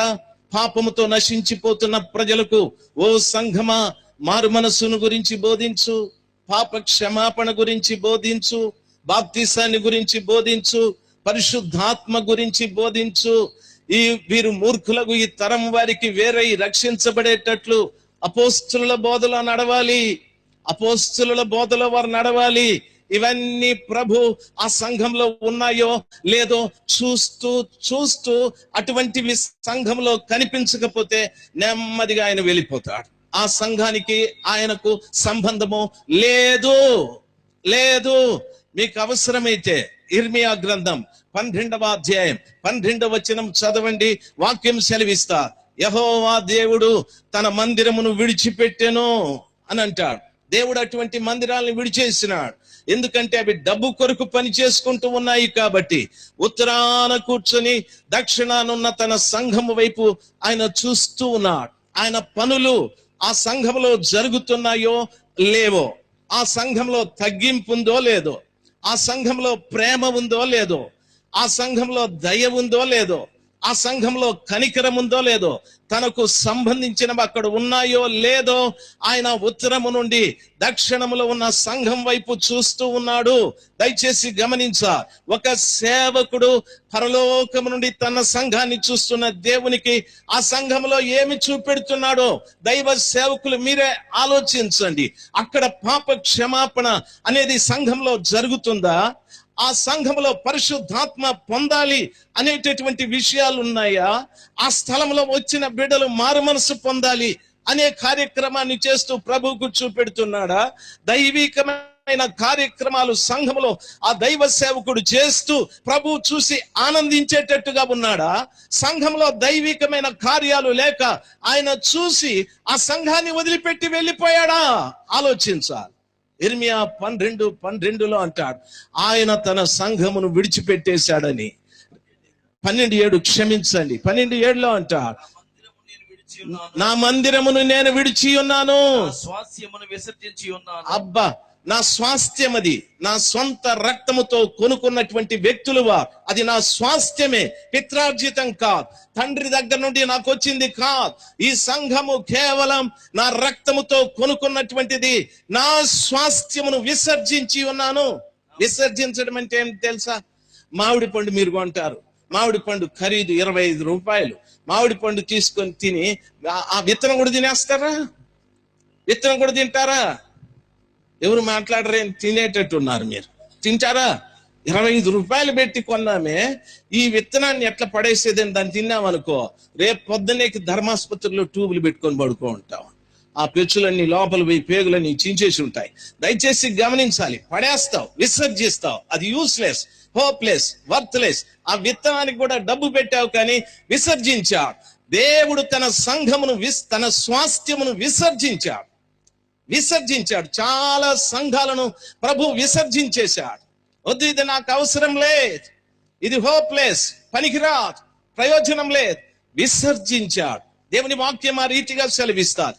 ఆ దైవ సేవకుడికి తెలిసి సంఘం దేవుని చేతిలో ఉందా, దేవుడు దీన్ని విసర్జించేశాడా అనే సత్యం సేవకుడికి తెలుసు, కానీ విశ్వాసులకు చెప్పడు. నిజంగా దేవుని చేతిలో అది ఉంటే ఆయన స్వాస్థ్యం. బైబిల్ అంటే అది 20వ అధ్యాయం 28వ వచనం, అపోస్తల కార్యాలు, క్రీస్తు తన స్వరక్తమిచ్చి సంపాదించుకున్న సంఘమునకు పరిశుద్ధాత్మ మిమ్మలను అధ్యక్షులుగా నియమించి అని చాలా గొప్ప విషయాలు మాట్లాడుతారు. దానర్థం క్రీస్తు రక్తముతో కొనబడిన ప్రతి ఒక్క వ్యక్తి కూడా పరిశుద్ధాత్మ ఆధీనంలోకి వెళ్ళిపోతాడని చెప్తారు. అది దేవుని యొక్క సంఘం. ఆయన స్వాస్థ్యాన్ని ఆత్మ ద్వారా అభివృద్ధి చేయటానికి ప్రయత్నం చేస్తాడు. ఈ రోజున పరిశుద్ధాత్మ అనే శబ్దం చాలా సంఘాలలో లేదు. ఇప్పుడు ఏమంటున్నాడు తెలుసా? 3వ మాట, దక్షిణ దిక్కుకు వెళ్ళి ఆ తరువాత ఆ దక్షిణ దిక్కున ప్రవేశించి ఆ కొండ ఎక్కి ఆ దేశం ఎట్టిదో పరిశీలన చేయమన్నాడు. కొండ ఎక్కిపోవాలా అన్నాడు. ఏ కొండ ఎక్కాలా? దయచేసి గమనించవలసిన విషయం. ఏ కొండ ఎక్కాలా? చాలా మంది పోయి కొండల మీద ఉంటారు, చాలా మంది కొండల మీద ఉండిపోయినారు. ఏం యా నీ పరిస్థితి అంటే ఆయన ఏదో ఫ్యామిలీ గొడవ చెప్పుకుంటాడు పాపం. ఇంకొక ఆయన అడిగితే నేను సరైన క్రమంలో పుట్టలేదు అందుకని దూరంగా ఉన్నాను అంటాడు. రకరకాలు చెప్తారు, కొండల మీద ఉన్నారు. దయచేసి గమనించాలి, మనకు ఒక కొండ ఉంది. ఎందుకు ఆ కొండ? అది కపాలమని అర్థం ఇచ్చే కల్వరి కొండ, యేసు ప్రభుల వారు సిలువ వేయబడిన కొండ. దైవ జనాంగమా, పరలోకానికి వెళ్ళగోరే ప్రతివాడు ఆ కొండ ఎక్కాలి. ఎందుకు ఆ కొండ ఎక్కాలి? అక్కడ నీ కొరకు ఒక వ్యక్తి సిలువలో మరణించాడు. ఆయన పేరు యేసు. ఆయన అక్కడ రక్తాన్ని చిందించాడు. ఆయన ప్రక్కలో బల్యముతో పొడిచారు. ఆయన వీపంతా కొరడా దెబ్బలు కొట్టారు. ఆయన ముఖం మీద ఉమ్మి వేశారు. ఆయన చేతులకు మేకులు కొట్టారు. ఆయన శిరస్సున ముళ్ళ కిరీటం పెట్టారు. అటువంటి భయంకరమైన హింసాత్మకమైన మరణం పొందినటువంటి ఒక వ్యక్తి ఆ కొండ మీద ఉన్నాడు. అక్కడికి వెళితే ఆ వ్యక్తి ఆయన కార్చిన ప్రశస్తమైన రక్తముతో శరీరములో ఉన్న ప్రతి అవయవంలోటి పాపాన్ని పూర్తిగా కడిగి పూర్తిగా శుద్ధీకరించి ఆ కనానును వేగు చుట్టానికి పంపిస్తారు. పరలోకాన్ని వేగు చూడటానికి పంపిస్తాడు. బాగా గమనించాలి. క్రీస్తు రక్తముతో కడగబడని వాడు పరలోకాన్ని గూర్చిన అన్వేషణ ఉండదు. క్రీస్తు రక్తముతో కడగబడిన వాడు పరలోకపు అన్వేషణలో ఉంటాడు. చాలా మంది సంఘాలకు ఎందుకు వెళ్తారో తెలుసా? మేము చాలా రోజుల నుండి ప్రార్థన చేస్తున్నాం, ఇల్లు కట్టుకోలేకపోతున్నాం అయ్యగారు, దయచేసి ప్రార్థన చేయండి అంటారు. వీడికి ఇల్లు పూర్తి అయితే మళ్ళీ వస్తాడో రాడో తెలియదు. చాలా మంది అంటారు, అయ్యగారు నాకు కడుపున వస్తోంది ప్రార్థన చేయండి. అయ్యగారు తన స్వస్థతను రుజువు చేసుకోండి, ఏ సునాములు పో కడుపు నొప్పి అంటాడు. పోయిందనుకో మళ్ళీ రాడు. మా ఇంటి ఆయన తిడతా ఉన్నాడండి ఈ గుడికి వెళ్తేను అంటారు. నొప్పి వచ్చినప్పుడేమో ఇంటి ఆయన పర్మిషన్, నొప్పి పోతానేమో ఇంటి ఆయనకి పర్మిషన్ ఇవ్వడం లేదు. వీళ్ళంతా అక్కరల కొరకు వచ్చేవారు, అవసరాల కొరకు వచ్చేవారు. క్రీస్తు రక్తముతో వారికి సంబంధమే లేదు. యేసయ్య రక్తముతో కడగబడిన ప్రతి ఒక్క వ్యక్తితో మోషే అంటున్నాడు, ఆ కొండ మీదకి ఎక్కి ఆ తరువాత దేశం ఎలాంటిదో బాగా వేగు చూడండి, పరిశీలన చేయండి. అందులో పర్వతాలు ఉన్నాయా, లేక సమభూమి ఉందా, లేక పల్లం ఉందా, అది కోటలు గల ప్రదేశమా, అక్కడ ప్రజలు ఎలాంటి వారు, ఎటువంటి పంటలు పండుతున్నాయి, అక్కడ ఏ పండ్లు ఉన్నాయి, ప్రతి ఒక్కటి మీరు పరిశీలన చేయాలి. సంఘంలోకి ఎందుకు రావాలో తెలుసా? పరలోకాన్ని గురించి బాగా తెలుసుకోవటానికి, పనికిరాని వాటిని గురించి తెలుసుకోవటానికి కాదు, పరలోకాన్ని గురించి తెలుసుకోవటానికి. చూడండి, బాగా గమనించవలసిన విషయం, నయోమితో పాటు రూతమ్మ బెత్లెహేముకు వెళ్ళింది. అది యవల కోత పంట ఆరంభ కాలమని వాక్యం సెలవిస్తారు. అక్కడికి వెళ్ళిన తరువాత ఆ రూతమ్మ పొలంలోకి వెళ్ళమని నయోమి తల్లి చెప్తే నెమ్మదిగా వెళ్ళిపోయి పొలంలో పరిగేరుకుంటూ ఉంది. పని వారి వెనకల పరిగేరుకుంటూ ఉంది. కొంతమంది పొలంలోకి వెళ్ళి పని వారి వెనకల పరిగేరుకోరు, పనికిరానివన్నీ ఏరుకుంటూ ఉంటారు. పనికిరానివన్నీ బాగా గమనించాలి. చూడండి, పొలం, సంఘం, ఆ పనివారు, దైవ సేవకులు, వారి వెనకల విశ్వాసులు పరిగేరుకోవాలి. వారు చెప్పిన వాక్యాన్ని ఏరుకోవాలి. పరిగేరుకునేటప్పుడు ఒక మనిషి కిందికి వంగి ఆ వెన్నెను తీసుకోవాలి. అనగా దైవ సేవకుడు బోధించే వాక్యం ఎదుట పరిపూర్ణంగా లోబడాలి. పరిపూర్ణంగా లోబడ్డు. పనికిరానివన్నీ ఏరుకుంటారు. మా పాస్టర్ గారు ఈరోజు అరిసెరిసి చెప్పినాడు, కానీ ఆయన ఖచ్చితంగా గుండె నొప్పి వచ్చేస్తుంది ఇట్లా అరిస్తే అంటాడు. పనికిరాని ఎత్తుకొని పోతాడు. ఇంకేమంటాడు తెలుసా? నేను 1000 రూపాయలు ఇచ్చినాను, ఆయన ఏమన్నా సేవకు ఉపయోగిస్తాడో లేకపోతే తినేస్తాడో అంటాడు. దయచేసి గమనించాలి. పనికిరాని వేరుకొని పోతాడు ఈ మహానుభావుడు. దయచేసి గమనించాలి. ఏరుకోవాలి. వాక్యం సెలవిస్తారు. ఆ దేశం అనేది సంఘంలోకి వచ్చిన వాడు పరలోకాన్ని గురించి తెలుసుకోవటానికి ప్రయత్నం చేయాలి, కానీ పనికిరాని వాటిని గురించి తెలుసుకోవటానికి ప్రయత్నం చేయకూడదు. వాక్యం చాలా స్పష్టంగా సెలవిస్తారు. వింటున్న దైవ జనాంగమా, నేను అడిగే చిన్న ప్రశ్న, చాలా ఏండ్ల నుండి మీరు సంఘాల్లో ఉన్నారు, బాప్తిసం తీసుకున్నారు, మారు మనసు పొందామంటున్నారు, ఎన్నో చెప్తూ ఉంటారు మీరు చాలా మంది. పరలోకాన్ని గురించి ఏం తెలుసుకున్నారు? ఒక మాట చెప్పండి. పాస్టర్ గారి గురించి తెలుసు, సంఘంలో ఉండే ప్రతి వారి గురించి తెలుసు, ఎవరేం తప్పులు చేస్తారో తెలుసు, అన్ని తెలుసు. ఇతరుల తప్పును ఎన్నిక చేసే ప్రతి వాడు కూడా వాడు ఇంకా ఘోరమైన తప్పుతాలు చేస్తూ ఉంటారు.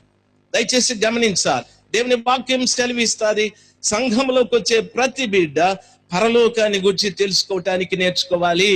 ఎందుకంటే నీ కొరకు ప్రాణం పెట్టిన వాడు పరలోకనాథుడు, ఆ సర్వశక్తిమంతుడైన దేవుడు. నీకు పరలోకం ఇవ్వటానికి ఆయన పరలోకము నుండి క్రిందికి వచ్చి నిన్న ఆయన పరలోకానికి తీసుకెళ్ళాడు. ఫ్రెడీ పాల్ గారు చెప్పారు, మనం ఎక్కడుంటామో తెలుసా? ఎఫెసీ పత్రిక 2వ అధ్యాయం 7వ వచనం చెప్పాడు, మనము మన పాపముల చేత, మన అపరాధముల చేత చచ్చిన వారై పడి ఉండగా యేసు క్రీస్తు మనలను ఆయనతో కూడా పరలోకమందు కూర్చుండబెట్టెను. దానర్థం నా పాపాలు క్షమించబడ్డాయని చెప్పుకునే బిడ్డ ఎక్కడున్నాడు అంటే క్రీస్తుతో కూడా పరలోకమందు కూర్చున్నాడు అని దాని అర్థం. ఏది ఒక్కరికి కూడా ఈ అనుభవం కనిపించలేదే, నేను యేసు ప్రభుతో పరలోకంలో కూర్చున్నానని. లేదే, మా పాస్టర్ గారు అంటాడు, లేకపోతే మా చర్చ్ అంటాడు. దయచేసి ఈ వ్యక్తి ఎక్కడ కూర్చున్నాడంటే లోకంలోనే కూర్చున్నాడు. లోక సంబంధమైన విషయాలే ఆలోచిస్తున్నాడు, లోక సంబంధమైన రీతిగానే మాట్లాడుతున్నాడు. ఏ రోజు కూడా తాను క్రీస్తుతో ఉన్నట్టు కానీ, పరలోక సంబంధమైన వాతావరణంలో తాను ఉన్నట్టు కానీ ఏ రోజు కనిపించడం లేదు. దైవ జనాంగమా గమనించాలి.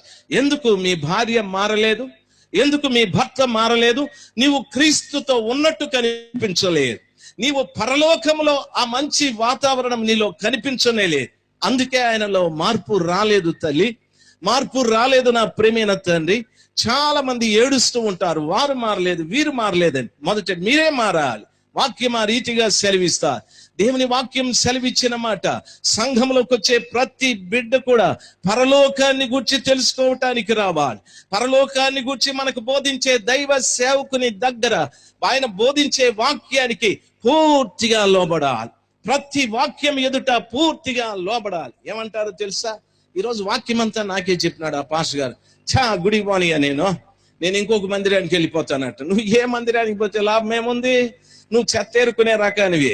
చెత్త ఏరుకునే వాళ్ళు చూడండి, పెద్ద సంచి ఎత్తుకుంటాడు వాడు. దాని ఎందుకు ఏమన్నా డబ్బులు ఉంటాయా? ప్లాస్టిక్ గ్లాసులు, ప్లాస్టిక్ పేపర్లు, ఊర్లో ఉండే చెత్త అంతా వాడి సంచిలోనే ఉంటుంది. ఆ కొంప ఈ కొంప తిరిగేవాడు ప్లాస్టిక్ పేపర్లు ఏరుకునేవాడు. తిరగండి, ఆ గుడి ఈ గుడి తిరగండి, ఆ గుడి ఈడు తిరగండి. ఓ పెద్ద సంచి ఉంటుంది మీకు, దాంట్లో వేసుకోండి, మొత్తం అంతా వేసుకొని. పోనీ ఇంత పెద్ద సంచి నింపుకున్నాం, డబ్బు ఏమన్నా వస్తుందా? లేదు. మహా అంటే 50 రూపాయలు వస్తాయి. పొద్దుటి నుండి రాత్రి వరకు ఆ సంచి నింపితే వాడికి వచ్చిన డబ్బు 50 రూపాయలు. దయచేసి గమనించాలి. దైవ సేవకుడు పరలోకాన్ని గురించి బోధించేటప్పుడు నాకు చెప్పాడు, నీకు చెప్పాడని పోట్లాట కాదు, నీ గురించి మాట్లాడుతున్నాడు. కాబట్టి ఆ వాక్యము దగ్గర ఆ రూతు తల్లి వంగినట్లు వంగితే, ఆ రూతు తల్లి వంగి పరిగిన ఏరుకున్నట్టు ఏరుకుంటే, ఆ ఫలపు యజమానైన బోయసు ఆమెకు భర్త అయినట్లు ఆ సంఘానికి యజమానైన యేసు క్రీస్తు ప్రభువారు నీకు భర్త అవుతాడు. యేసు ప్రభు నీకు భర్త అవుతాడు. వాక్యాన్ని చాలా మంది తిరస్కరిస్తారు. వాక్యం నాకే అని పోట్లాటికి వెళ్తారు. వాక్యం ఇంక పోనా చర్చికి అంటారు. దయచేసి గమనించవలసిన విషయం, ఈడంతా దయ్యం బిడ్డ. అందుకే పనికిమాలిన ఆలోచనలన్నీ వస్తూ ఉంటాయి. దేవుని వాక్యం సెలవిస్తుంది, బాగా వినాలి. అలాగా ఆ ప్రాంతం అంతా పరిశీలన చేసిన తర్వాత 20వ వచనంలో అంటాడు, ఆఖరిలో ఏమంటాడు తెలుసా? దాని చెట్లు ఎన్నున్నవో లేవో కనిపెట్టవలను, మరియు మీరు ఆ దేశపు పండ్లు కొన్ని తీసుకొని రండి అని చెప్పాను. అది ద్రాక్షల ప్రథమ పక్వ కాలము. అంటే వాళ్ళు పోతున్నటువంటి కాలం ఎటువంటిదంటే, ద్రాక్షలు మొట్టమొదట పండిన ఫలాలు, మొట్టమొదట కాపు కాసిన కాలం అది. దాని తరువాత పరిగే కాలం ఉంటుంది, సెకండ్ క్రాప్ ఉంటుంది, అదే చెట్టు. అయితే అది మొట్టమొదట కాపు కాసిన ఫలం. దైవ జనాంగమా, ఆలోచించవలసిన విషయం. ఆ దేశానంతటిని పరిశీలన చేసిన తర్వాత మీరేం చేయాలో తెలుసా? ఆ దేశంలో కొన్ని పండ్లు తీసుకొని రావాలి, దయచేసి మర్చిపోవద్దండి అని చెప్పి వాళ్ళను పంపాడు. అది ద్రాక్షల ప్రథమ పక్వ కాలము అని చెప్పాడు. దయచేసి బాగా గమనించాలి. దేశమంతా పరిశీలన చేసిన తర్వాత, అంటే సంఘంలో నీవు పరలోకాన్ని వెతకడం ప్రారంభిస్తే ఆ దేశంలో మొట్టమొదటి నీకేం దొరుకుతుందో తెలుసా? ద్రాక్ష ఫలములు. హల్లెలూయా! ద్రాక్ష ఫలములు దొరుకుతాయి. ఎవరి ద్రాక్ష ఫలాలు? ఆ తర్వాత వాళ్ళు తీసుకొచ్చిన సమాచారం తర్వాత చెప్తాను. ఇప్పుడు వాళ్ళు ఏం చేశారో తెలుసా?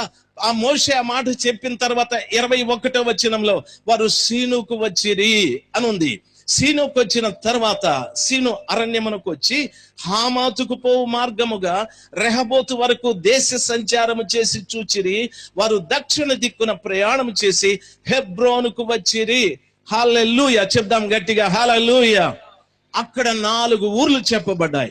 వారు సీను అరణ్యము గుండా బయలుదేరిపోతూ ఉన్నారు. అంటే నిజంగానే వాళ్ళు దక్షిణం ఆ సంఘంలోకి వచ్చారు. ఆ తర్వాత వాళ్ళు కొండ ఎక్కారు. ఆ తరువాత ఆ దేశాన్ని పరిశీలన చేస్తూ ఉన్నారు. అంటే పరలోక సంబంధమైన విషయాలు సంఘంలో వెతుకుతూ ఉన్నారు. పరలోకానికి వెళ్ళటానికి నేను ఏం చెయ్యాలి, ఎలాగుండాలి వెతుకుతూ ఉన్నారు. ఈ ప్రయాణంలో వారు సీనుకు వచ్చారు. సీను అనున్నటువంటి మాటకు ముళ్ళు గల ప్రదేశము లేక బురద అనే అర్థం. ముళ్ళు గల ప్రదేశం, దాని అర్థం ఏమిటో తెలుసా? ఈరోజు బాగా గమనించవలసిన విషయం. వింటున్న దైవ జనాంగమా, వాక్యంలో చెప్పబడిన మాట యిర్మీయా గ్రంథం 4వ అధ్యాయం 3వ వచనం, మత్తయి సువార్త 13వ అధ్యాయం 7వ వచనం.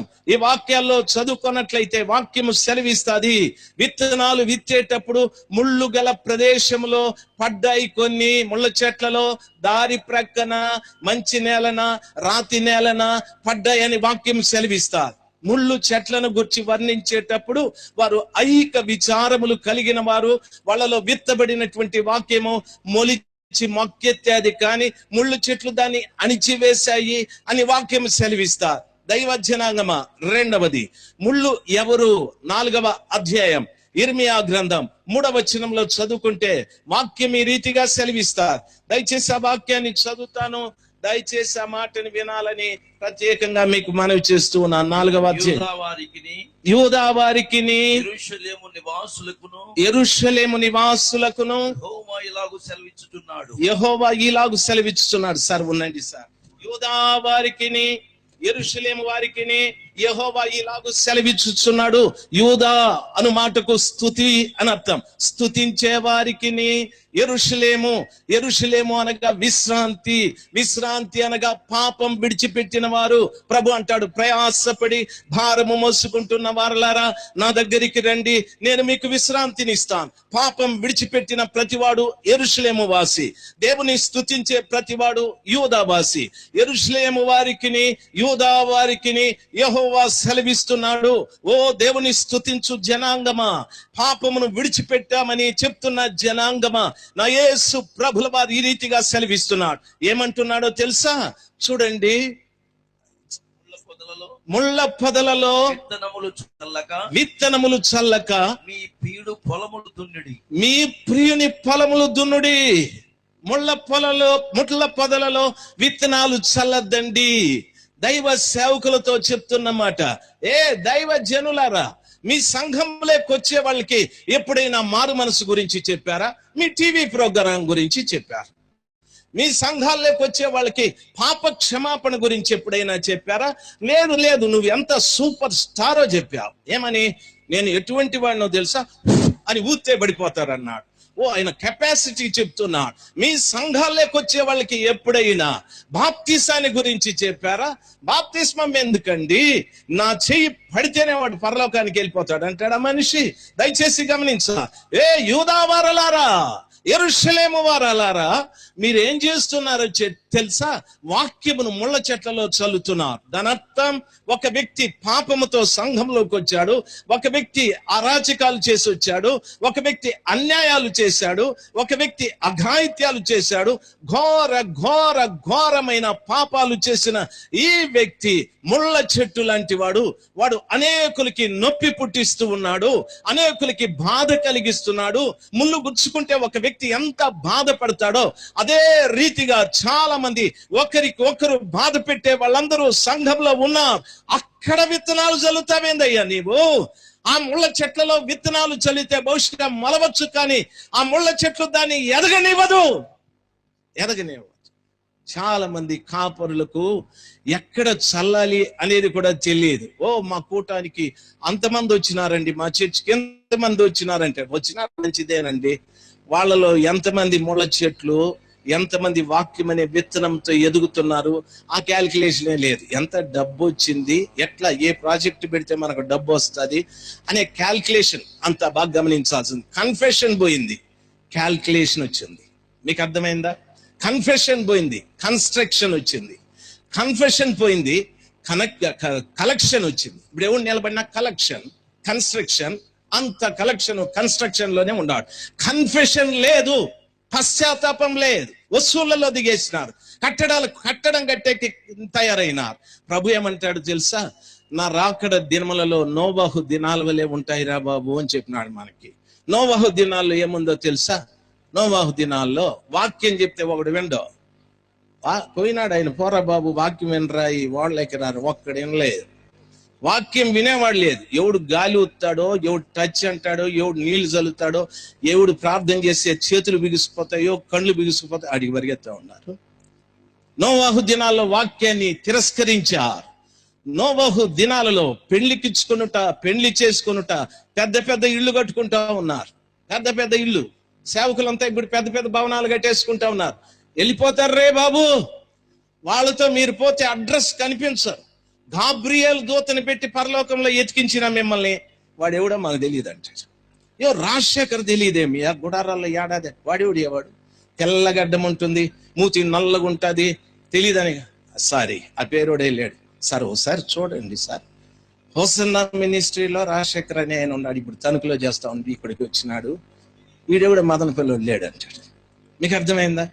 లేడు, వీడు మదన పిల్లోడు అంటాడు. మీకు అర్థమైతే ఒకసారి హల్లెలూయా చెప్పు. ఎందుకు లేడు?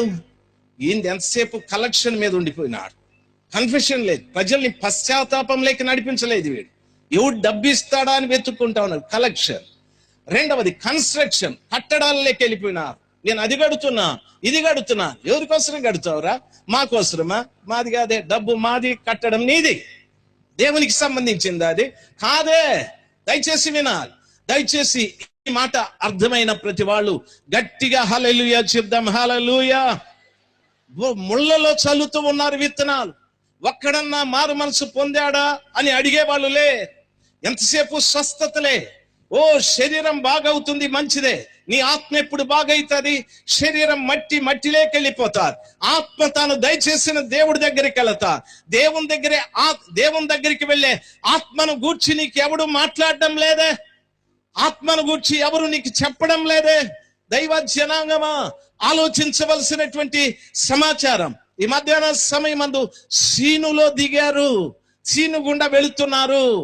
రెండవది పంది.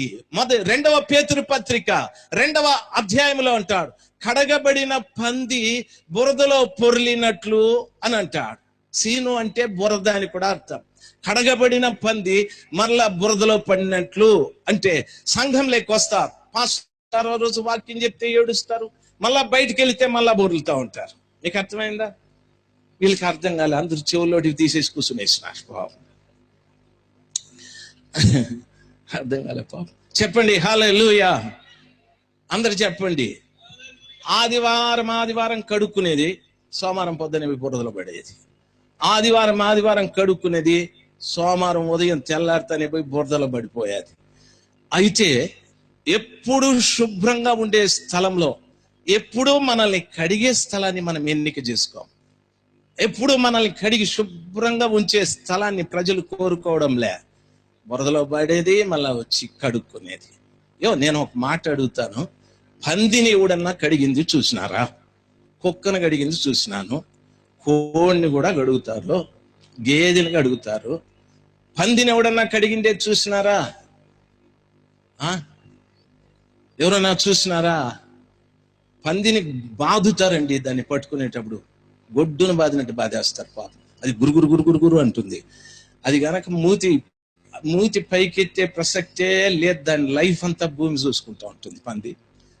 ఎందుకు పేతురు గారు అట్లా అన్నారు తెలుసా? ఆయన చర్చిలో కూడా ఇటువంటి కేటగిరీలు ఉన్నాయి.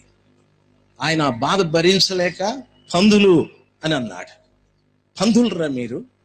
ఎన్నిసార్లు కడగాల మిమ్మల్ని? వారం కడుగుతాను, మళ్ళా పోయి పొర్లుతారు. ఎన్ని రోజులు కడగాలరా? దయచేసి వినాలి. చాలా మంది విశ్వాసులను కడిగేటటువంటి ఆ పనే లేదు సేవకులకి.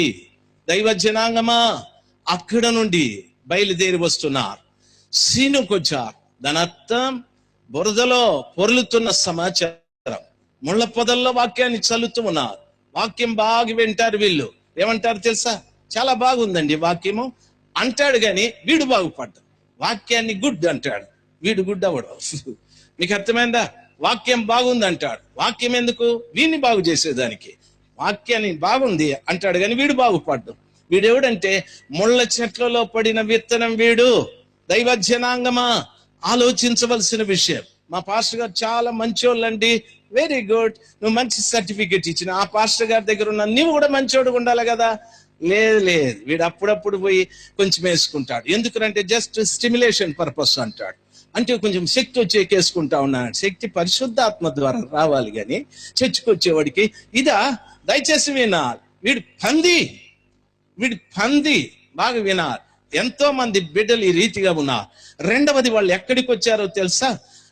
హామాతుకు వచ్చారు అని వాక్యం సెలవిస్తారు. అక్కడ పడినవాడు, ఆ పడినటువంటి వాడు కడగబడాలి. హామాతు అనగా 2 అర్థాలు ఉన్నాయి. ఒకటి వేడి నీళ్లు, రెండవది కోట అని అర్థం. హామాతు అనగా వేడి నీళ్లు. వేడి నీళ్లను గురించి అపోస్తలుడైన పౌలు ఎఫెసీ పత్రిక 5:25-27 వచనాల్లో అంటాడు, పురుషులారా మీ భార్యల్ని ప్రేమించండి, అటువలే క్రీస్తు సంఘమును ప్రేమించుచున్నాడు. ఆ సంఘం ముడత కాని, మచ్చ, దాగు ఇలాంటివి లేకుండా వాక్య ఉదక స్నానము చేయిస్తున్నాడు అని అంటాడు. వాక్యాన్ని ఉదకము అని అన్నాడు. ఉదకము అనగా మంచి నీళ్లు, ఉదకము అనగా వేడి నీళ్లు అని అర్థం. అనగా సీను నుండి నువ్వు బయటకు వచ్చేస్తే గనక నువ్వేం కావాలో తెలుసా? వాక్యము చేత కడగబడాలి, వాక్యము చేత కడగబడాలి. హామాతు అనగా వేడి నీళ్లు, హామాతు అనగా కోట అని అర్థం. వేడి నీళ్లతో కడగబడాలి. దైవ జనాంగమా, వేడి నీళ్లతో కడిగితే ఖచ్చితంగా పందికున్న నల్ల రంగు కూడా పోతుంది. పందికుండే మైలే కాదు, పందికుండే రంగు కూడా పోతుంది. వేడి నీళ్లతో కడగబడాలి. దానర్థం సేవకుడు, దయచేసి వినా, విశ్వాసి, దేవుని సంఘంలో ఉన్న ప్రతి బిడ్డ జాగ్రత్తగా వాక్యము చేత కడగబడాలి. ఎందుకో తెలుసా? నీ ప్రాణం, నీ శరీరం, నీ ఆత్మ యేసు ప్రభుల వారి ఎదుట నిందారహితంగా, నిష్కళంకంగా, నిర్దోషంగా కనిపించాలి అంటే వాక్యము ద్వారానే కడగబడాలి. ఎట్లా కడగబడాలి? నేను వాక్యంతో నీళ్లతో స్నానం చేస్తే శరీరం మీద ఉన్న మైలంతా పోతాది. అయితే ఆత్మకు అంటుకున్న కళంకం పోవాలి అంటే వాక్యముతో కడగబడాలి. వాక్యముతో ఎలాగా కడగబడాలి? ఇంతసేపు దైవజనులు వాక్యం చెప్తూ ఉన్నారు. ఏ తల్లి అయినా, ఏ తండ్రి అయినా ఈ వాక్యము నాకే అని, ఏ యవన బిడ్డ అయినా, ఏ యవనస్తుడైనా ఈ వాక్యము నాకేనని పశ్చాత్తాపడి ఏడ్చిందుందా? వాక్యం విని నువ్వు పశ్చాత్తాపడి ఏడవడం ప్రారంభిస్తే అప్పుడు ఆ వాక్యం వేడి నీళ్ళై నీ ఆత్మను శుభ్రంగా కడగడం ప్రారంభిస్తారు. అప్పుడు ఆ వాక్యం నీ ఆత్మని శుభ్రంగా కడగడం ప్రారంభిస్తుంది. దాని అర్థం నువ్వు ఆత్మకు స్నానం చేయించుకున్నావు అని దాని అర్థం. ఆత్మ కంటుకున్న కళంకం, ఆత్మ కంటుకున్న మత్స, ఆత్మ కంటుకున్న డాగు, ఇవన్నీ కూడా వాక్య ఉదక స్నానము చేత శుభ్రమవుతూ వస్తుంది. హల్లెలూయా. దేవుని ఉచితమైన కృప ద్వారా భక్తులకి దేవుడిచ్చిన తెలివితేటల్ని బట్టి, వారికి ఇచ్చిన దర్శనాన్ని బట్టి పూటకి 2 చేత వాక్యం చెప్పిస్తున్నారు. ఎందుకో తెలుసా? లక్షలాది మంది ప్రజలు ఒకరు చెప్పిన వాక్యంతో స్నానం చేయకపోయినా ఇంకొకరు చెప్పిన వాక్యముతోనైనా వీరి ఆత్మలు స్నానం చేసి శుభ్రం చేసి పంపుదామని, మిమ్మల్ని ఎండలో కూర్చోబెట్టి కాలం గడుపుదామని కాదు. మీ ముందు వారు నిలబడి మేము గొప్పవాళ్ళని చెప్పుకోవటానికి కాదు. మీ ముందు వారు నిలబడి మాకు ఈ సత్యాలు తెలుసు, మీకు తెలుసా అనే ప్రశ్నలు వేయటానికి కాదు. ఆత్మ కంటుకున్నటువంటి కళంకాన్ని వాక్యం అనే వేడి నీళ్ల చేత కడిగి శుభ్రం చేసి ఇక్కడ నుండి మీరు పవిత్రంగా వెళ్ళాలని, పరిశుద్ధంగా వెళ్ళాలని, మీ ప్రాణం, మీ శరీరం, మీ ఆత్మ సర్వోన్నతుడైన దేవుని ఎదుట నిలబడినప్పుడు అవి నిందారహితంగా, నిష్కళంకంగా, పరిశుద్ధంగా కనిపించాలని. నా మాటలు అర్థమైన వాళ్ళు ఒక్కసారి హల్లెలూయా చెప్దాం. ఏడవాలి. వాక్యం నిన్ను హెచ్చరించినప్పుడంతా ఏడవాలి, పశ్చాత్తాపపడాలి.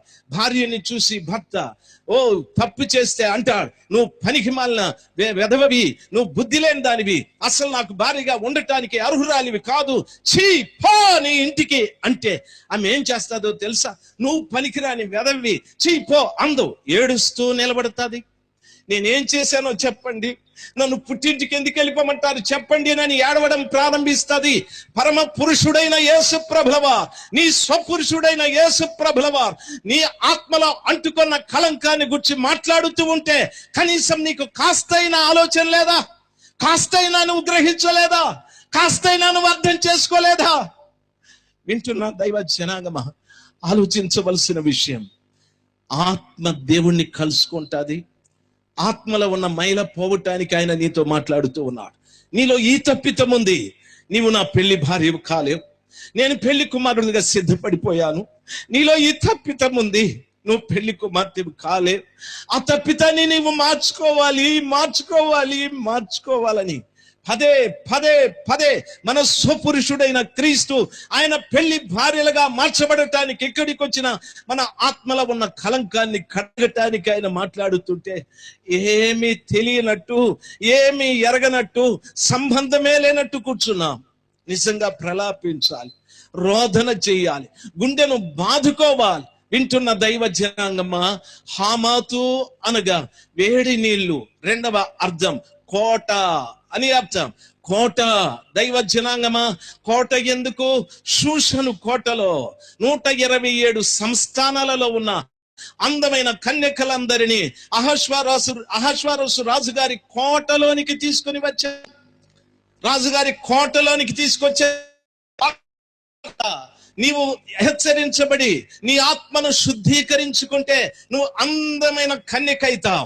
అందమైన కన్యకైన నిన్ను రారాజైన యేసు తన కోటలోకి తీసుకొచ్చి మాట్లాడమైన వారు ఒకసారి హల్లెలూయా చెప్దాం. ఆయన కోటలోకి తీసుకొచ్చి పెడతారు. ఆయన కోటలోకి వచ్చిన తర్వాత ఇప్పుడు స్నానాలు వేరు, బయట ఉన్నప్పుడు స్నానాలు వేరు, కోటలోకి వచ్చిన తరువాత స్నానాలు వేరు.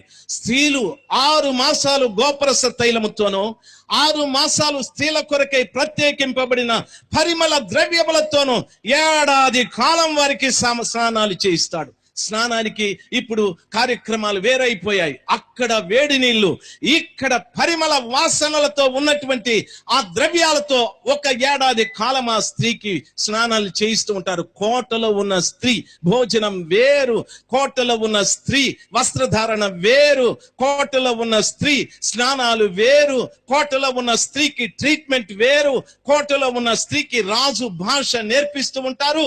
రాజుతో ఎలాగా మాట్లాడాలి, రాజుతో ఎలాగా వ్యవహరించాలి, ఉదయాన్ని ఎప్పుడు లేవాలి, రాత్రి ఎప్పుడు పడుకోవాలి, రాజుతో ఏ రీతిగా వ్యవహరించాలి, ప్రతి ఒక్కటి ఏడాది కాలం అక్కడ వాళ్ళకి ట్రీట్మెంట్ ఇస్తూ ఉంటారు. నా మాటలు అర్థమైన వాళ్ళు ఒకసారి హల్లెలూయా చెప్దాం. దైవ జనాంగమా, వాక్యముతో కడగబడిన ప్రతి ఒక్క వ్యక్తి కోటలోనికి వచ్చేస్తాడు, కోటలోకి వస్తాడు. అంతకు మునుపు మనం బజార్లో మనుషులమే, బాగా గమనించాలి. పాపంతో ఉన్న మనుషులమే. కోట అనుభవం నీకు వచ్చేదో లేదో, కోట బయటే ఉన్నావేమో. ఈ మధ్యాహ్న సమయం అందైనా ప్రభా నాతోనే మీరు మాట్లాడారు, నా జీవితంలోనే ఈ పాపం ఉంది ప్రభువా, దయచేసి నన్ను క్షమించమని ప్రలాపించు, నన్ను క్షమించమని మొరపెట్టు. ఆ కృపగల దేవుడు నిన్ను కడిగి కోటలోకి తెచ్చుకుంటాడు. ఎవరో తెలుసా? కోటలోకి వచ్చిన వారు సెలెక్టెడ్ పీపుల్, అందమైన వారు, యవనస్తులు. 127 సంస్థానాల నుండి, ఏ ఊరి నుండి నువ్వు వచ్చినా, ఏ జాతి నుండి నువ్వు వచ్చినా, ఏ మతము నుండి వచ్చినా, వాక్యము చేత నీ ఆత్మ కడగబడితే ఈ రోజున అక్కడ నుండి 2వ స్నానములోకి వస్తావు, కోటలోకి వచ్చేస్తావు. నా మాటలు అర్థమైన వారు హల్లెలూయా చెప్దాం. హల్లెలూయా, హల్లెలూయా. దైవ జనాంగమా, బైబిల్ ఎంత గొప్పది, దేవుని వాక్యం ఎంత గొప్పది. ఆ కృపగల దేవుని కలుసుకోవటానికి మనం ఎలాగ సిద్ధపడాలో ఎంత చక్కటి విషయాలు చెప్పబడ్డాయి. హామాతు దాటిన తరువాత వాక్యం సెలవిస్తుంది, రెహోబు వరకు వచ్చిరి అని వాక్యం సెలవిస్తుంది. రెహోబు వరకు వచ్చారు అని వాక్యంలో చెప్పబడింది. రెహోబు అనగా విశాలము అని అర్థం. కీర్తనలు 4:1, కీర్తనలు 118:5 వాక్యాల్లో చదువుకుంటే ఇరుకులో విశాలతను కలుగజేయువాడు ఆయనే. నేను ఇరుకులో నుండి మొరపెట్టగా ఆయన విశాలంలో నుండి నాకు ప్రత్యుత్తరం ఇచ్చెను. మనుషుడు ఇరుకులో ఉన్నాడు. ఎందుకు ఇరుకులో ఉన్నాడో తెలుసా? కోటలో ఉన్న ఆ కన్యకులు ఇరుకులో ఉన్నారు. ఏం ఇరుకో తెలుసా? నన్ను పెళ్లి చేసుకుంటాడో పెళ్లి చేసుకోడో, నా అందం సరిపోతుందా, పక్క వారిని, ఎదురు వారిని, ముందు వారిని ఆ కన్యకులు చూసి వారికి ఇరుకులో పడ్డారు. ఎవరు సెలెక్ట్ అవుతారు? ఎవరు సెలెక్ట్ అవుతారు? ఎవరు సెలెక్ట్ అవుతారు? ఎవరి అందం ఆ రాజుకి నచ్చుతుంది? నా దగ్గర ఇంకా ఆ శరీరపు సంబంధమైన వాసన లేక నాలో ఆ గోపరస వాసన, ప్రత్యేకంగా స్త్రీల కొరకు ప్రత్యేకించబడిన పరిమళ ద్రవ్యాల వాసన వస్తుందా? ఇరుకులో పడ్డారు. ఒకటి వాసన విషయంలో, రెండవది వస్త్రాల విషయంలో, మూడవది రాజుతో మాట్లాడే భాష విషయంలో, నాలుగవది రాజుగారితో ఉండే నాగరికత విషయంలో, ఐదవది వారి భోజనాల విషయంలో. ఒక్కొక్కటి వారి చుట్టూ నిలబడి వారిని ఇరుకులో పెట్టాయి. ఎవరు రాణి అని. ఎప్పుడైనా నీవు ఆ ఇరుకులో పడ్డావా? ఇరుకులో పడ్డావు. నా మొగుడు తంతా ఉన్నాడు గుడికి పోతేనని ఆ ఇరుకులో పడ్డావు. గుడికి పోతే మాకు స్కాలర్షిప్ లేదు, ఆ ఇరుకులో పడ్డావు. గుడికి పోతే మాకు రాయితీలు రావు, ఆ ఇరుకులో పడ్డావు. దేవుని వాక్యం సెలవిస్తుంది, కోటలో ఉన్న కన్యకలకు ఒక ఇరుకు వచ్చేది, ఒక క్లిష్టమైన పరిస్థితి వచ్చేది. ఈ కల్చర్ అంతా వాళ్ళకి రావాలి. నా మాటలు అర్థమైన వాళ్ళు ఒకసారి హల్లెలూయా చెప్దాం. హల్లెలూయా. ఆ ఇరుకులో ఉన్న నీవు ఆయనకు మొరపెడితే ఆయన విశాలంలో నుండి నీకు ప్రత్యుత్తరం ఇచ్చును అనగా దేవునికి స్తోత్ర. ఇరుకంతటిని తొలగించేసి నిన్నొక్కడినే సెలెక్ట్ చేస్తాడు ఆయన. విశాలత ఏర్పడతారు, ఏ ఆటంకము లేదు. రాజు నిన్ను చూసి ఎస్తేరు తల్లి వైపు రాజదండాన్ని చాపినట్టు రాజు నిన్ను చూసి, నా ప్రభు నిన్ను చూసి ఆయన రాజదండమును నీ వైపు చాపుతాడు. అక్కడ అహశ్వరోసు బంగారు దండమును చాపాడు. ఎస్తేరు తల్లి బంగారు దండము కొనభాగాన్ని పట్టుకున్నది, నెమ్మదిగా తీసుకొని తన కుడి ప్రక్కన కూర్చున్నాడు. వాళ్ళిద్దరిని కలిపిందేది అంటే బంగారు దండము. బంగారము పరిశుద్ధతకు సూచన. ఇరుకంతా వెళ్ళిపోయిన తర్వాత ఆమెకి ఒక విశాలత ఏర్పడ్డది. ఆ ప్రభుల వారు చూసి పరిశుద్ధతతో తన దగ్గరికి తీసుకుంటాడు. అనగా దాని అర్థం యుగ యుగాలు నీవే ఆయన ప్రక్కన రాణిగా కూర్చోవటానికి, యుగ యుగాలు నీవే ఆయనతో పాటు పరలోకంలో జీవించటానికి దేవుడు కృప దయచేయును. నా మాట అర్థమైన వారు ఒకసారి గట్టిగా హల్లెలూయా చెప్దాం. హల్లెలూయా, హల్లెలూయా. ఒక్కొక్క భాగాన్ని బాగా గమనిస్తే మీరు ఎంతవరకు వచ్చారో మీకు అర్థమవుతారు, లేక ఎక్కడ ఉండిపోయారో మీకు అర్థమవుతారు. వింటున్న దైవ జనాంగమా, ఆలోచించవలసిన విషయం. ఇప్పుడు వారు దక్షిణ దిక్కున ప్రయాణం చేసి హెబ్రోనుకు వచ్చిరి. దక్షిణ దిక్కుగా ప్రయాణం చేసి హెబ్రోనుకు వచ్చారు. హెబ్రోను అనగా సహవాసము అని అర్థం. సహవాసం ఎవరు? బైబిల్ సెలవిస్తారు. ఇప్పుడైతే మన సహవాసము తండ్రితోనో ఆయన కుమారుడైన యేసు ప్రభుతోనో పరిశుద్ధాత్మతో. ఇప్పుడైతే తండ్రి కుమారులతో మన సహవాసం అని చెప్పాడు. అంటే దాని అర్థం కోటలో ఉన్నటువంటి వీరి సహవాసము మారిపోయాది. దైవ జనాంగమా, ఆలోచించవలసిన విషయం. వీరి సహవాసము ఇప్పుడు విశాలంలో నుండి వచ్చిన తర్వాత విశాలాన్ని కలగజేసిన యేసు ప్రభుతో, ఆయన తండ్రి అయిన యెహోవాతో, పరిశుద్ధాత్మతో వారి సహవాసం ఏర్పడింది. సంఘంలోకి వచ్చిన బిడ్డలు వాళ్ళ సహవాసం ఎవరితో ఏర్పాటు చేసుకుంటారు తెలుసా? చాలా మంది ఏమంటారు తెలుసా? జాన్ బి.సి.ఐ గారు నేనంటే చాలా ఇష్టం, నేను అక్కడ కనిపిస్తే తమ్ముడు రా అని పిలుస్తాడు. అసలు నేనంటే అంత ప్రాణమో, ఆడికి అయ్యగారితో సహవాసం చేయాలని ఇష్టం. తప్పు కాదు అది. దైవ సేవకుడితో సహవాసం చేస్తే చాలా మంచిది. ఇంకొకడికి ఏమంటది, మోహన్ సి లాజరస్ అయ్యారు, నేను ఫోటో తీసుకుంటాను, వీడు ఎత్తుపోయి దేశమంతా చూపిస్తాడు. వీడు ఇక్కడే ఉండిపోయినాడు. ఎక్కడ? మోహన్ సి లాజరస్ అయ్య గారి దగ్గర ఉండిపోయినాడు. ఇంకీడు పరలోకానికి పోయే పని లేదు, ఏడే ఉండిపోయినాడు వీడు. మీకు అర్థమైందా? ఒకడు అంటాడు, దినకర్ గారు మా ఇంటికి వచ్చినారు, మా ఇంట్లో మేము కాఫీ ఇచ్చినామని. కాఫీ దిగిపోయినాడు. నీకేమొచ్చింది? ఖర్చు ఏంటుంది, 50,000 లక్ష ఇచ్చుంటావు. నీకే బొక్కబడిపోయింది. నీకు అర్థమైందా? నీకే పడింది. ఏం లేదు. ఈడ చెప్పుకుంటాడు, దినకర్ గారు మా ఇంటికి వచ్చినారు, దినకర్ గారు మా ఇంటికి వచ్చినారు. ఇంకోడు అంటాడు, బెంజియన్ గారు వచ్చి మా ఇంట్లో అందరూ పడిపోయినామంటారు. ఆయన ఊరేకే పిలిపించుకున్నావా? ఇంకొక ఆయన అంటాడు, ఇవన్నీ చూసి ఒక ఆయన అన్నాడు, నేను ఊరికే రానరా, నాకు సెకండ్ ఇస్తే 5,000 ఇస్తే వస్తానంట. వాడు ట్యాక్స్ వేస్తాడు మనకి. నాతో ఫోటో తీసుకుంటే 10,000 అంటాడు. వాడు బాగా తెలివైనోడై మన హ్యూమన్ వీక్నెస్ బాగా తెలుసుకొని, మనిషి బలహీనత తెలుసుకొని అన్నిటికీ ట్యాక్స్ పెట్టాడు. నాతో కలిసి తింటే 10,000 అన్నాడు. నోరు మూసుకొని కడుతూ ఉంటారు. కలిసి తింటే ఏమొచ్చింది వీడికి? ఓ ఫోటో తీసుకొని ఇంట్లో పెట్టుకుంటాడు, నేను ఆయనతో కలిసి తిన్నానని. మరి నీ రోగం గాలిపోనని ప్రభు అంటాడు, నువ్వు హృదయం అనే తలుపుది, నీతో నేను, నాతో నువ్వు కలిసి తింటాము అన్నారు. ఆయన వదిలేసి ఈడితో పోయి తింటావేంద్ర పిచ్చోడా? ఆయన వదిలేసి ఈడి దగ్గరికి పోయి తింటావేంది? దయచేసి వినాలి. దయ్యం ఎంత బాగా మనల్ని మోసం చేస్తుందో అర్థం చేసుకోవాలి. ఆయన అంటాడు, తలుపు తెర్రా, నాకు తలుపు తెరుసాలు, నేను వస్తాను లోపలికి. వచ్చేసి నేను నీతో, నువ్వు నాతో కలిసి భుజిస్తామన్నాడు. ఒక్కడి తెరవడండి యేసు ప్రభుకి, అందరికీ తెరుస్తాడు. ఒక్కడికి తెరవడు యేసు ప్రభుకి, అందరికీ తెరుస్తారు. రాజశేఖర్ గారు ఏమంటారు, నీ అడుగు ఒకటి పెట్టిపో మాకు ఆశీర్వాదం అంటారు. ఇంకొక అడుగు ఆడ పెడదు, వాని నెత్తి మీద పెట్టాలి. ఇక నేను ఒక అడుగుకే వాని కొంపకి ఆశీర్వాదం వస్తే వానికి వాని పిల్లలకు వద్దా, ఇది ఆడబెట్టాలి. చాలా మంది అంటారు ఒక్క అడుగు పెట్టు చాలని. నేను అంటాను ఇంకొక అడుగు ఆడబెడదు. అయ్యారు జోక్ కాదు, సీరియస్ గా చెప్తావు. నువ్వు పెట్టమని ఒక అడిగే, ఇంకొక అడిగి ఆడబెట్టమంటావు. పిచ్చి, ఇవన్నీ దయ్యం నేర్పించే భాష. ఇది యేసు ప్రభుని పెళ్లి చేసుకునే వాళ్ళ భాష సపరేట్. కోటలో ఉండి నేర్పిస్తాడు. నేర్పించేది ఎవరు తెలుసా? హేగే. హేగే ఆయన మగవాడు కాదు, ఆడవాడు కాదు, షండు. ఆయన పరిశుద్ధాత్మకు సూచన. షండునికి పోల్చొచ్చా? పోల్చొచ్చు. ఎందుకో తెలుసా?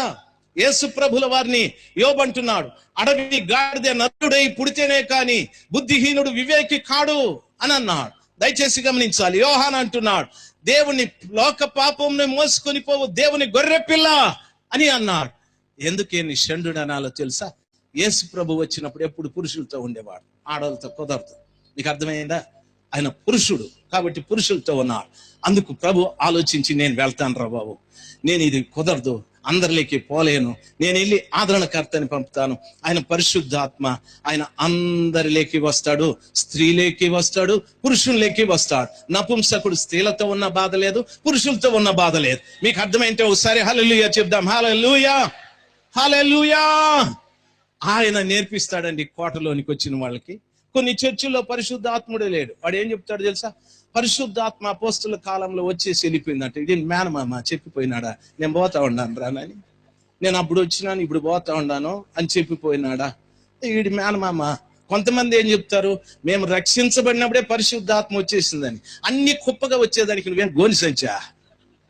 కిరాణా కొట్లేకి పోతే మొత్తం సరుకులు కొని ఓ సంచులు వేసుకొని వస్తాం. దేవుడు అట్లుగా క్వాలిటీ చూసి ఇస్తా వస్తాడు. నీ క్వాలిటీ ఎట్లుందో చూసి ఒకటి తర్వాత ఒకటి మారు మనసు పొందు.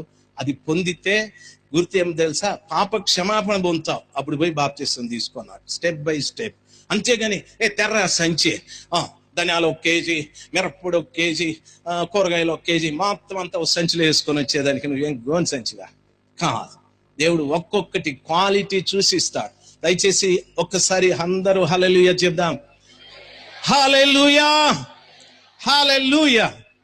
హెబ్రోనుకు వచ్చారు. ఇప్పుడు హెబ్రోనుకు అంటే సహవాసం, తండ్రితో, కుమారుడితో, పరిశుద్ధాత్మతో ఫెలోషిప్ అంతా మారిపోయింది.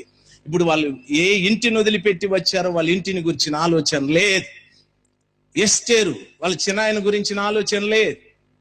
ఆమెతో పాటు చాలా మంది కన్యకలు 127 సంస్థానాల నుండి వచ్చారు. అందగత్తెలు. ఎవరికి వాళ్ళ అమ్మ నాయన గురించిన ఆలోచన లేదు, అక్క తమ్ముడు గురించి ఆలోచన లేదు, బంధువుల గురించిన ఆలోచన లేదు. ఇక్కడ కూర్చున్నారు చూడండి దైవ సేవకులు, అమ్మోళ్ళు ఇక్కడ కూర్చున్నారు చూడండి. వాళ్ళని అడగండి, మీ అమ్మ ఎక్కడుంది అని. నా ప్రభువే మా అమ్మ. మీ తండ్రి ఎక్కడున్నాడు? నా ప్రభువే నా తండ్రి. మీ తమ్ముళ్ళు ఎక్కడున్నారు? నా ప్రభువే నా తమ్ముళ్ళు. మీ అక్కగారు ఎక్కడున్నారు? నా ప్రభువే మా అక్క.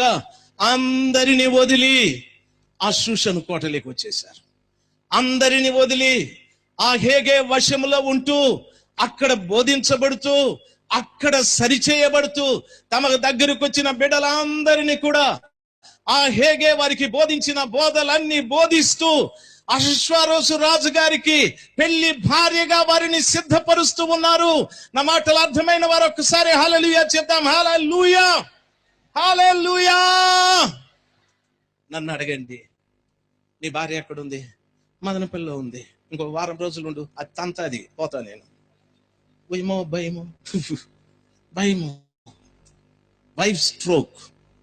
మా కొడుకు ఇందాక ఇది తీస్తా ఉన్నాడు, ఇక్కడ ఆడ కూర్చున్నాడు. మీ కొడుకు ఎక్కడున్నాడు? ప్రశాంత్ ఒకసారి నిలబడు, నేను చూపిస్తా వాళ్ళకు ఎక్కడున్నాడు. అదిగో మా లాస్ట్ సన్ ఆయన. నేను చెప్పకుండా ఎక్కడైనా వెళ్ళిపోయినాను అనుకో, ఫోన్ చేసి అడుగుతాడు, డాడీ వేర్ ఆర్ యు? ఎక్కడో ఉంటా, నీకే ఇంటికి రాకపోతే తంతనట్ట. ఏం చేస్తాడు? మా అమ్మను వదిలిపెట్టి అక్కడ ఇక్కడ ఎందుకు తిరుగుతాడు? ఓ, తిరగబాటు చేస్తాడు. దయచేసి వినాలి, బాగా గమనించాల్సింది. నువ్వు రా తమ్ముడు, తొందరగా. ఈ తమ్ముడిని ఏ పెండ్లమైనా అడుగుతుందా? ఏమనుకోవద్దు, పెద్దోళ్ళని నేను చూపెట్టలేను కదా. ఎక్కడున్నావు మామా అంటుందా? ఆ క్వశ్చనే లేదు. కొడుకు డాడీ బడికి పోవాలి డబ్బులి, ఆ క్వశ్చను లేదు, ఆ సమస్య లేదు. నీకు అర్థమైందా? సరే పో, ఉండు. ఎక్కడికి పోతావు తమ్ముడు? మా భార్య హాస్పిటల్లో ఉంది, ఆ సమస్య ఉందా? లేదు, ఏమీ లేదు. ఏమి? ఆ శూషను కోటలో ఉన్న కన్యకలెంతో ఇక్కడున్న దైవ సేవకులు అందరంతే, అందరంతే. ఎవరూ లేరు వీళ్ళకి, ఏమీ లేదు వీళ్ళకి, ఏ సంబంధాలు లేవు. రోగం వచ్చినా ప్రభువే, ఆరోగ్యం ఉంటే ప్రభు కొరకే, బ్రతికితే ప్రభు కొరకే. 10 రూపాయలుంటే దేవుని సేవకే, 10 రూపాయలుంటే ఒక కూటము, 10 రూపాయలుంటే ఓ పేదోళ్ళకు దానము. అంతా ప్రభుదే. కూర్చొని అంతా ప్రభుకే. నన్ను అడిగితే ఇన్ని సమస్యలు ఉన్నాయి నాకు, ఎందుకంటే పెళ్ళాంబెడ్లు ఉన్నారు కాబట్టి. ఈ దైవజనులు శూషణ కోటలోకి వచ్చేసారు. వాళ్ళ బోధ వినే వాళ్ళు కూడా అక్కడికి వచ్చేస్తారు, సందేహమే లేదు, నో డౌట్. హల్లెలూయా.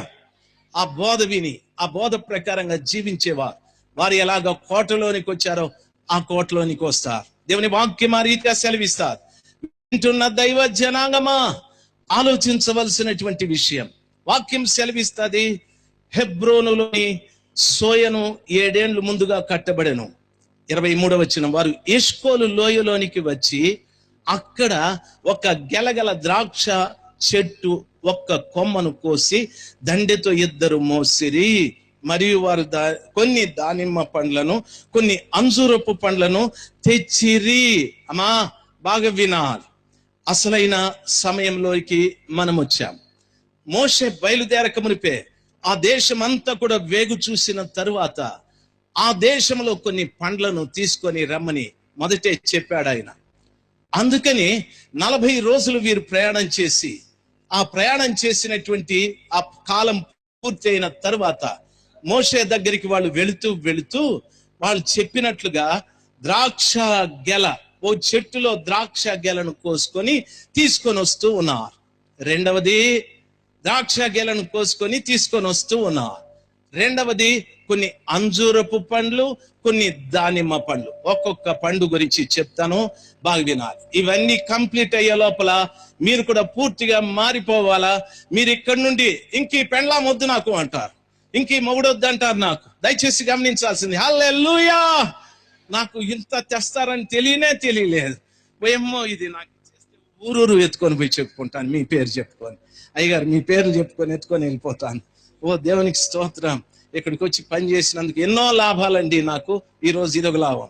అందరూ చూసినారా? ఒకసారి తిప్పండి ఆయన, తిప్పండి. ద్రాక్ష బాగా ఇందులో చూపెట్టండి ఆయన టీవీలో. హల్లెలూయా, హల్లెలూయా. ఆ పండ్లు కూడా తీసుకురండి ఆయన. తేలేదా? దానిమ్మ పండ్లు, అంజూర పండ్లు లేవా? Thank you. బాగా గమనించాల్సింది, ఆ దేశంలో నుండి వారు వేగు చూసి వెనక్కి తిరిగి వచ్చేటప్పుడు 2 దండె మీద ద్రాక్ష గెలను తీసుకొచ్చారు అని వాక్యం సెలవిస్తారు. ద్రాక్ష గెలను 2 ఎందుకు మోయాలండి? ఏం ఒకటి తీసుకొని భుజాన్ని పెట్టుకొని రాకూడదా? ఓ సంచిలో పెట్టుకొని, ఓ బ్యాగులో పెట్టుకొని రాకూడదా? 2 ఎందుకు మోయాలా? ఆ 2 పేర్లు చెప్పాడు. ఒకరు కాలేబు, ఒకరు యెహోషువ. వీళ్ళిద్దరే ద్రాక్ష గెలను తీసుకొచ్చింది. నన్ను బాగా గమనించవలసిన విషయం చాలా. వీళ్ళిద్దరే ద్రాక్ష గెలను తీసుకొచ్చింది. ఎందుకు వీళ్ళిద్దరే మాయాలి? 12 మందిని పంపారు కదా. ఆ 12 మందిలో ఇంకొక 2 ఎవరైనా తీసుకొచ్చి మేము తెస్తాం మీరు తీసుకురండి అని చెప్పొచ్చు కదా. 10 మంది వేరే పండ్లు తెచ్చారు, వీళ్ళిద్దరూ ఈ పండ్లను తీసుకొని వచ్చారు. నన్ను బాగా గమనించవలసిన విషయం, ఈ ద్రాక్ష గెల నా యేసు ప్రభుల వారికి సాదృశ్యము. యోహాను సువార్త 15వ అధ్యాయంలో చెప్పాడు, నేను ద్రాక్షవల్లి, మీరు తీగలై ఉన్నారు అని చెప్పాడు. ఈ ద్రాక్ష గెల ఎందుకు యేసు ప్రభుల వారికి సాదృశ్యము? ఆయన ద్రాక్ష చెట్టు, ఈ ఫలములు ఆయన. దానర్థం యేసు క్రీస్తు ప్రభుల వారిలో ఎన్నో ఆత్మ సంబంధమైన గుణ లక్షణాలు ఉన్నాయి. ఎన్నో ఆత్మ సంబంధమైన గుణ లక్షణాలు ఉన్నాయి. ఒక పండు ప్రేమ, ఒక పండు క్షమాగుణము, ఒక పండు దాతృత్వము, ఒక పండు కనికరము, ఒక పండు ఎన్నో గుణాలు కలిగినటువంటి వాడు యేసు క్రీస్తు. ఒక్కడు కాదు, యేసు క్రీస్తులో ఉన్న గుణ లక్షణములన్నీ కూడా ఒక బంచ్ లాగా, ఒక గుత్తులాగా అక్కడ కనిపిస్తూ ఉంది. ఈ యేసు క్రీస్తునే ఈ ద్రాక్ష పండ్లను ఇద్దరు మోసుకుంటూ వచ్చారు. ఒక ఆయన కాలేబు, ఇంకొక ఆయన యెహోషువ. కాలేబు అనగా యెహోవా రక్షణ. ఎవరు యెహోవా రక్షణ? యెహోవా దేవుడు మనుషులను ప్రేమించాడు. ఆ మనుషులు పాపం చేసిన తరువాత వారికి రక్షణ కలగజేయటానికి తన ప్రియ కుమారుడైన యేసు ప్రభుల వారిని పంపాడు. యెహోవా రక్షణ అనగా క్రీస్తు ప్రభుల వారి ద్వారా రక్షణ కలిగింది అని అర్థం. బాగా గమనించవలసిన విషయం. వెనకలున్న ఆయన కాలేబు. కాలేబు అనగా కుక్క అని అర్థం. సమయం అయిపోయింది కాబట్టి సులభంగా అర్థమయ్యేటట్టు చెప్తాను. కుక్క పరిశుద్ధాత్మకు సూచన. ముందు యెహోవా దేవుడు మోసుకుంటూ వస్తున్నాడు, వెనకల పరిశుద్ధాత్మ దేవుడు తీసుకొని వస్తున్నాడు, మధ్యలో యేసు ప్రభుల వారు వేలాడుతూ ఉన్నాడు. నా మాటలు అర్థమైన వారు ఒకసారి హల్లెలూయా చెప్దాం. వీళ్ళిద్దరూ తీసుకొచ్చారా? నిజంగానే వీళ్ళిద్దరూ తీసుకొచ్చారు. ఎలాగా? గాబ్రియేలు మరియతో మాట్లాడుతున్నాడు. మరియతో అంటున్నాడు, దయాప్రాప్తురాలా, నీకు శుభం కలుగునుగాక. సర్వోన్నతుని శక్తి అనగా తండ్రి అయిన దేవుని యొక్క శక్తి నిన్ను కమ్ముకుంటారు. పరిశుద్ధాత్మ చేత నువ్వు గర్భము ధరిస్తావు. పరిశుద్ధాత్మ ఆమె గర్భంలోకి వెళ్ళాది. దేవుని యొక్క శక్తి ఆమె ఆవరించాడు. యెహోవా ఆమెను ఆవరించాడు. పరిశుద్ధాత్మ కన్యమరియ గర్భంలోకి పుట్టి పోయి యేసు పుట్టెను. హల్లెలూయా, హల్లెలూయా. పరలోకము నుండి యేసు ప్రభుల వారిని తీసుకొచ్చిన వారు తండ్రి అయిన దేవుడు, కుమారుడైన దేవుడు. అందుకే వాళ్ళిద్దరూ కూడా ఈ భూమి మీద చరిత్ర ప్రకారముగా ద్రాక్ష గెలకు ప్రతిరూపమైన యేసు ప్రభుల వారిని తీసుకొని వచ్చారు. హల్లెలూయా చెప్దాం, హల్లెలూయా. వింటున్న ప్రియ తల్లి, నా ప్రియమైన తండ్రి, ఆలోచించవలసిన విషయం, ఈ ద్రాక్ష గెలను వారిద్దరూ తీసుకుని వచ్చారు. ద్రాక్ష గెల ఏం చేసేదో తెలుసా? ఈ లోకంలోకి వచ్చిన తరువాత 33.5 సంవత్సరం జీవించి గొప్ప గొప్ప కార్యాలు చేశారు.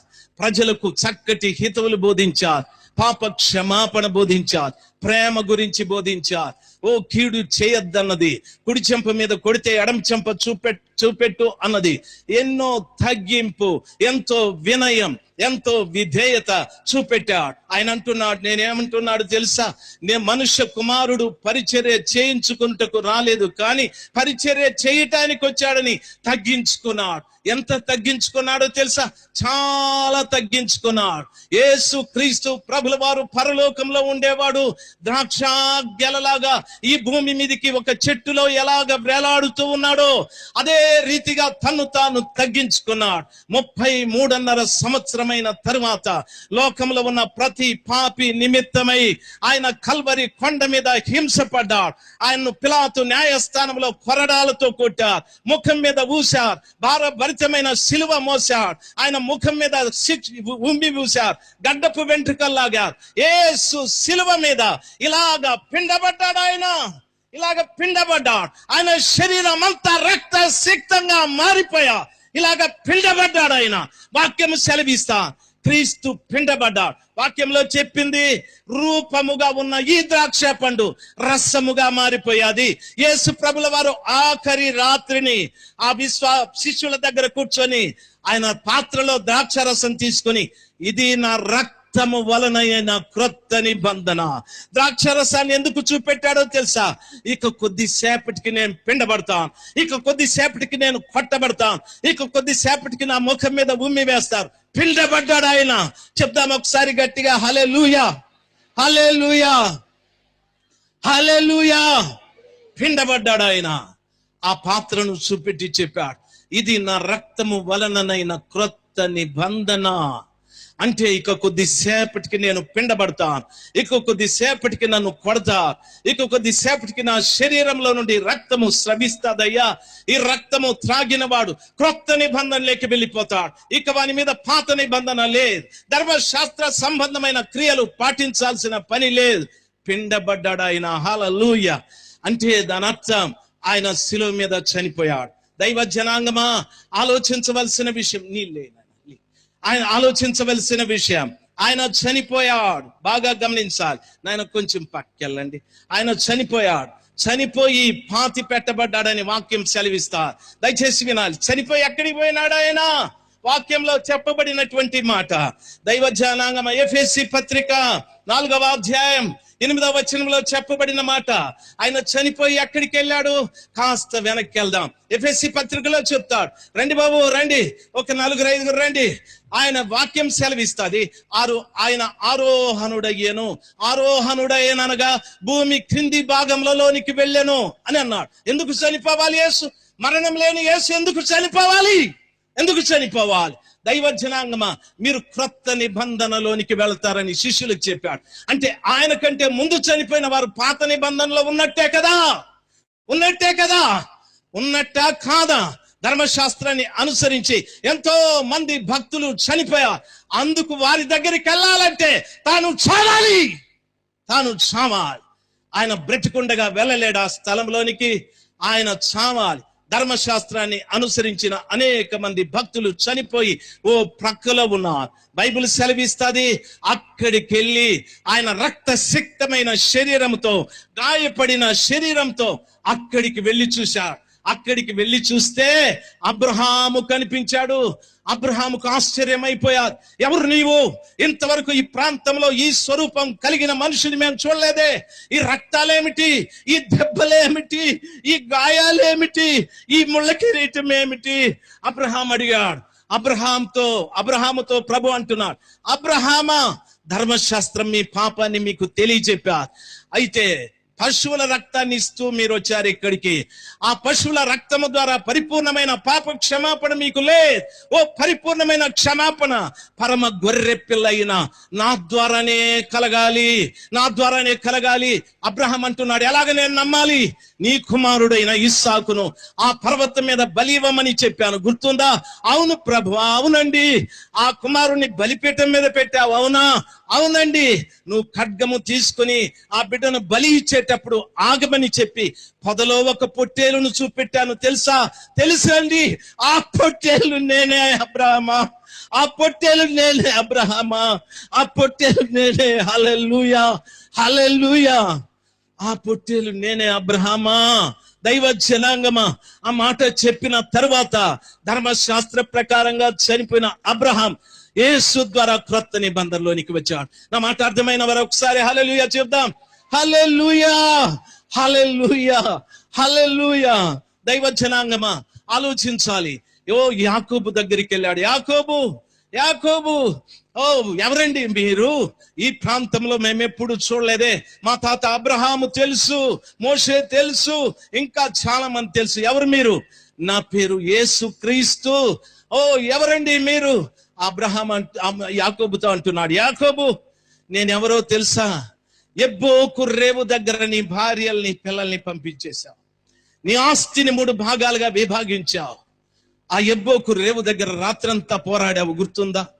అవును, రాత్రంతా పోరాడాను. ఆయన నా పేరు అడిగాడు, నా పేరు చెప్పాను, ఆయన తుంటి మీద కొట్టాడు. ఆయనే నేను. హల్లెలూయా. ఆ రోజు ఎలాగ పోరాడుకున్నారో చూపెట్టాడు ప్రభులవా, ఎలాగ తుంటి మీద కొట్టాడో చూపెట్టాడు ప్రభులవా. యాకోబు ఏడ్చాడు. యేసయ్యా, నీ రక్తం నా మీద కూడా పోయమని. ఈ రీతిగా అనేక మంది భక్తుల విషయంలో దేవుడు కనికరాన్ని చూపెట్టాడు. మోషేని పిలిచాడు. మోషే వచ్చాడు. ఎవరండి మీరు? మోషే, ఇదిగో నీవు ఇశ్రాయేలీయులు దప్పికగొన్నారు రెఫీదీములో, నీవు నాకు ప్రార్థన చేశావు, మంచిదే.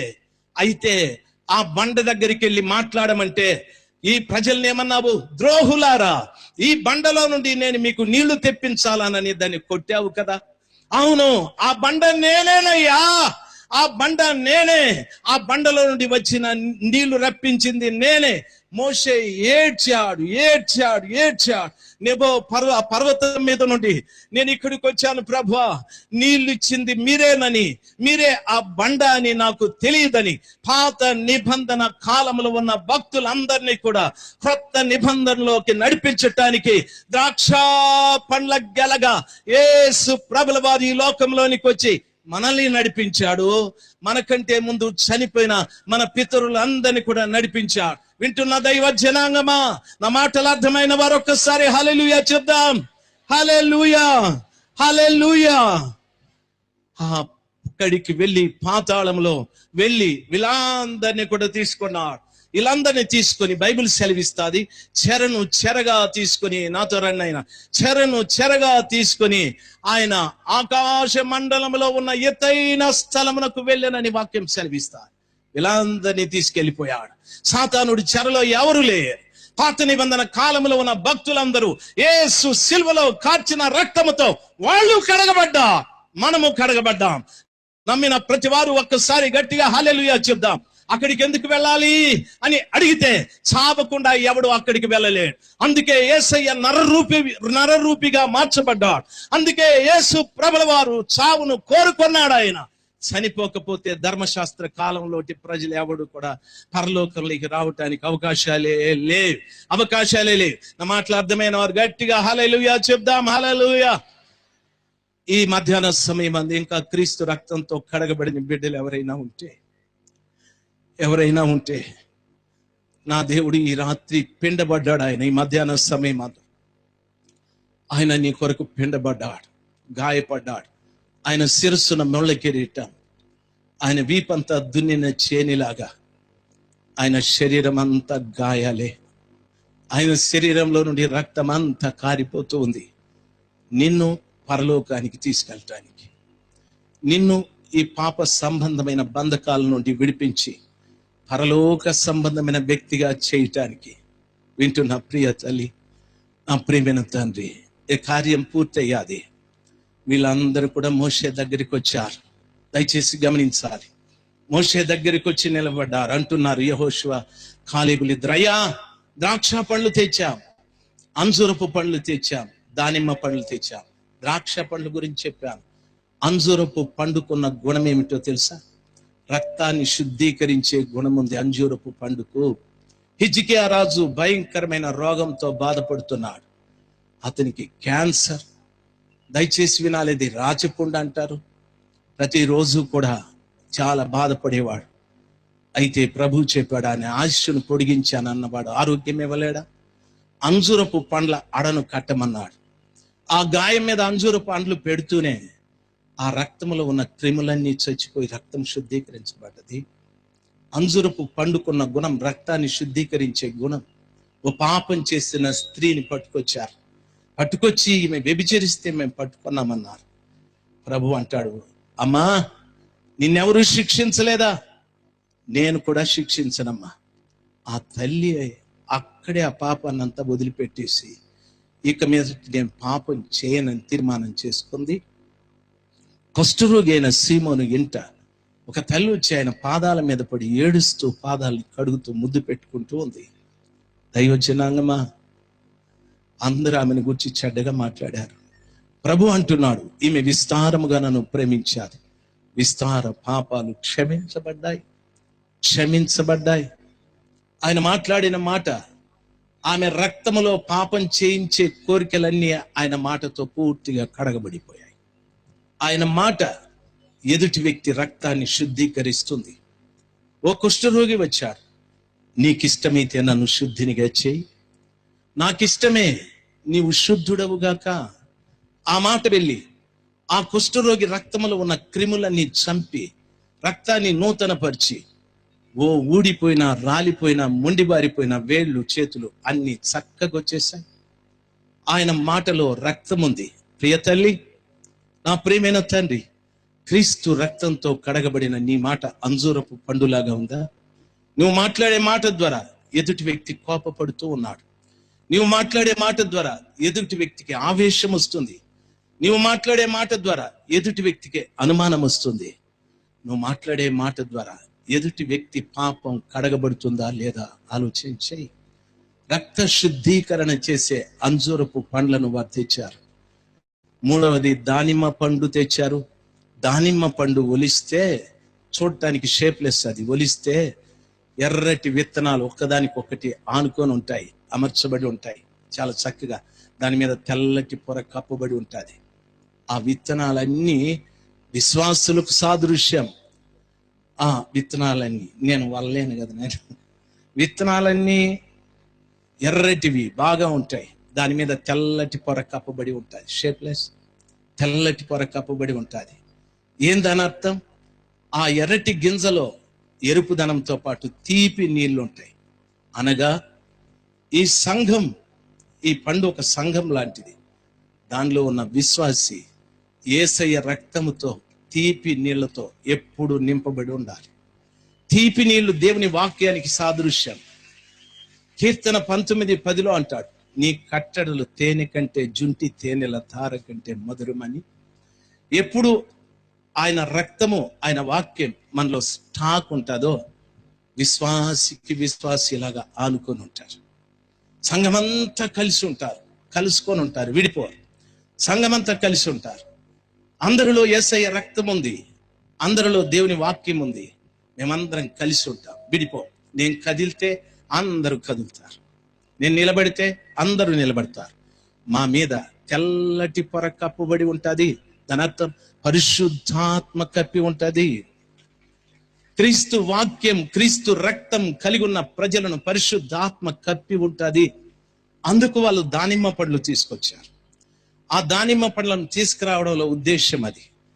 మీరు ఇంటికి వెళ్ళేటప్పుడు దానిమ్మ పండు కొనుక్కొని చూడండి. ప్రతి ఎర్రగా ఉన్న విత్తనాన్ని కప్పిన ఒక తెల్లటి పొర ఉంటుంది. ఈ పైన కనిపించే తొక్క ఈ లోకం షేప్లెస్. ఇది ఒక రోజు ఉన్నట్టు ఒక రోజు ఉండదు. ఈ లోకంలో ప్రజలు ఒక రోజు మాట్లాడినట్టు ఇంకో రోజు మాట్లాడరు. అయితే ఈ లోకంలో క్రీస్తు రక్తం, క్రీస్తు వాక్యం కలిగిన విశ్వాసం పరిశుద్ధాత్మ చేత కప్పబడి ఐక్యంగా ఉంటారు. నా మాట అర్థమైన వాళ్ళు ఒకసారి హల్లెలూయా చెప్దాం. హల్లెలూయా, గట్టిగా చెప్దాం హల్లెలూయా. దానిమ్మ పండ్లు తీసుకొచ్చారు. వింటున్న దైవజనాంగమా, మీరు వెళ్ళే సంఘంలో వాక్యాన్ని బోధిస్తారా? మీరు వెళ్ళే సంఘంలో క్రీస్తు రక్తం మీలో ఉండాలని చెప్పారా? మీరు వెళ్ళే సంఘంలో పరిశుద్ధాత్మ మనల్ని కప్పాలని చెప్పారా? ఆత్మ చేత మనం భద్రపరచబడాలని చెప్పారా? ఈ లోకంలో ఆత్మ మనల్ని కప్పకపోతే ఈ షేప్లెస్ లోకంలో మనము షేప్లెస్ అయిపోతాం, పాడైపోతాం. దేవుని వాక్యం ఆ రీతిగా సెలవిస్తారు. ఇప్పుడు వీళ్ళిద్దరు కూడా ఇక్కడికి వచ్చి నిలబడ్డారు మోషే గారి దగ్గరికి. అంటున్నారు 10 మంది, తమ్ముడు ఇక్కడ రండి, మేము 10 మంది అంటున్నాం. మోషే సారీ, ఆ దేశంలోకి పోలేము. ఆ దేశం లేకపోతే నెఫీలీలు ఉన్నారు, చాలా మంది ఉన్నారు అక్కడ, బలమైన వాళ్ళు ఉన్నారు. దేవుని వాక్యం సెలవిస్తుంది అక్కడ ఉండే వాళ్ళంతా చాలా బలమైన వారియా. బాగా గమనించాలి, వాక్యం ఆ రీతిగా సెలవిస్తుంది. ఏమంటారో తెలుసా? అనాకీయులు ఉన్నారు, అహీమానులు ఉన్నారు, శేషయి, తల్మయి అనే వాళ్ళు ఉన్నారు. అక్కడికి వెళ్తే ఒక దెబ్బతో చంపేస్తారు, ఒకే ఒక దెబ్బ. మేమంతా వాళ్ళని చూసి భయపడి వచ్చాం. దేశం బాగుంది కానీ అక్కడ చాలా బలమైన వాళ్ళు ఉన్నారు.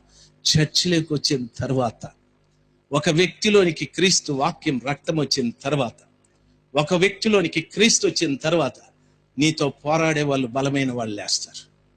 నీతో పోరాడేవాడు సాతానుడు లేస్తాడు, అంధకార చీకటి శక్తులు లేస్తారు, దురాత్మల సమూహాలు లేస్తాయి. పౌలు చెప్పాడు, మనం పోరాడునది మనుషులతో కాదు, దురాత్మల సమూహాలతో, అంధకార చీకటి శక్తులతో అని అన్నాడు. 10 మంది ఒక ప్రక్కన వచ్చేసారు. ఇద్దరు ఒక ప్రక్కన నిలబడి అంటున్నారు. ఏమంటున్నారు తెలుసా? ఇద్దరు ఏమంటున్నారు తెలుసా? మోషే, యెహోవా దేవుడు చాలా గొప్పవాడు, వారిని కూడా మనం ఓడిస్తాం, ఇబ్బంది లేదు, వారిని జయిస్తాం. మాట్లాడుతున్న వారు యెహోవా, పరిశుద్ధాత్మ దేవుడు, యేసుక్రీస్తు మధ్యలో ఉన్నారు. ఆ ఇద్దరు మాట్లాడుతున్నారు. ఏమంటున్నారు తెలుసా? మనం జయిస్తాం, వాళ్ళు ఒక లెక్క లేదు మనకి అనని. ఈ 10 మంది అంటున్నారు, పోలేమండి, వాళ్ళ మాటలు వినిపోతే మనం చచ్చిపోతాం, అసలు కానాన్లో అడుగు పెట్టలేం. 10 మంది అంటున్నారు. ఎవరి 10 మంది? ఎవరా ఇద్దరు అని అడిగితే, ఈ 10 మంది 10 ఆజ్ఞలు. ఈ 10 మంది 10 ఆజ్ఞలు. ఈ 10 ఆజ్ఞల్ని నమ్ముకున్నవాడు ఒక్కడు పోడాడు పరలోకానికి. దయచేసి గమనించాల్సింది, ఈ ఇద్దరిని నమ్ముకున్న, ఈ ముగ్గురిని నమ్ముకున్నవాడు పరలోకానికి. వాళ్ళు అంటున్నారు మేము జయిస్తామని. ఎవరు వాళ్ళు?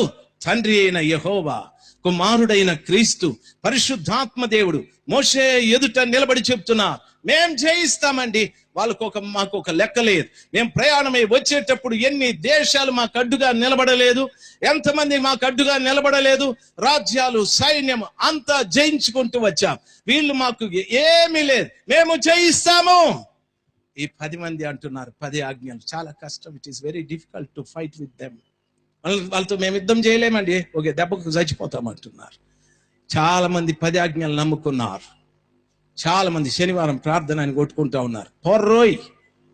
పోర్ బాబు, 10 మంది స్టేట్మెంట్ అక్కడ, మేము పోలేము, వాళ్ళతో యుద్ధం చేయలేము అని ఖచ్చితంగా చెప్పేస్తూ ఉన్నారు. ఈ మధ్యాహ్న సమయం ఈ కార్యక్రమాలు ముగిసిపోయాయి. మీరు ఇంక ప్రారంభించాలి. మీరు ఇంక దేవుణ్ణి అడగాలి. మీరు ఎక్కడ ఆగిపోయారో ఆ సత్యాన్ని తెలుసుకొని ప్రభు దగ్గర మొరపెడితే సర్వోన్నతుడైన దేవుడు పెళ్లి కుమారుడుగా వస్తున్న రోజులు ఇవి. ఆయన రాజ్యంలోకి ప్రవేశించడానికి ప్రభు నీకు యోగ్యతను ప్రసాదించాలి. Thank you. దయచేసి గమనించవలసిన విషయం, ఆ నమ్మదగిన దేవుడు మనకిచ్చిన ప్రతి ఆలోచన చాలా విలువైంది. గొప్ప దేవుడు ఇచ్చిన ప్రతి ఆలోచన మీ ముందుంచుకొని మీరు పశ్చాత్తాపడతారో లేక ఏమీ ఎరగనట్టుగా వెళ్ళిపోతారో మీ ఇష్టం. నమ్మదగిన దేవుడు మన పట్ల కార్యం జరిగించండి. అందరూ కళ్ళు మూసుకుందాం.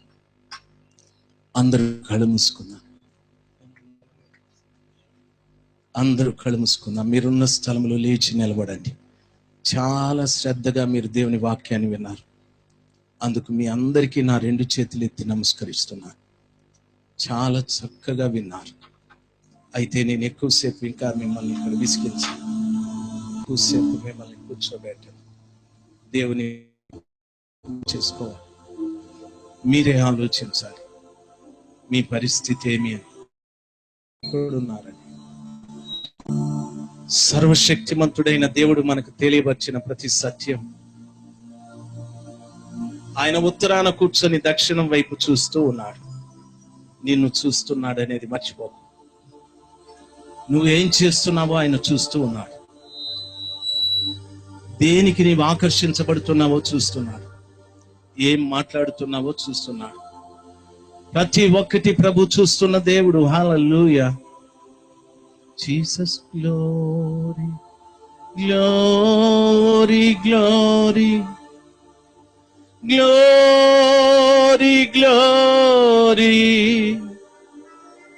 Glory glory glory. హల్లెలూయా. నోరు తెరిచి ప్రభుల వారి దగ్గర మొరపెడదాం. సర్వశక్తిమంతుడైన దేవుడు మనల్ని సీనులోకి తెచ్చారు.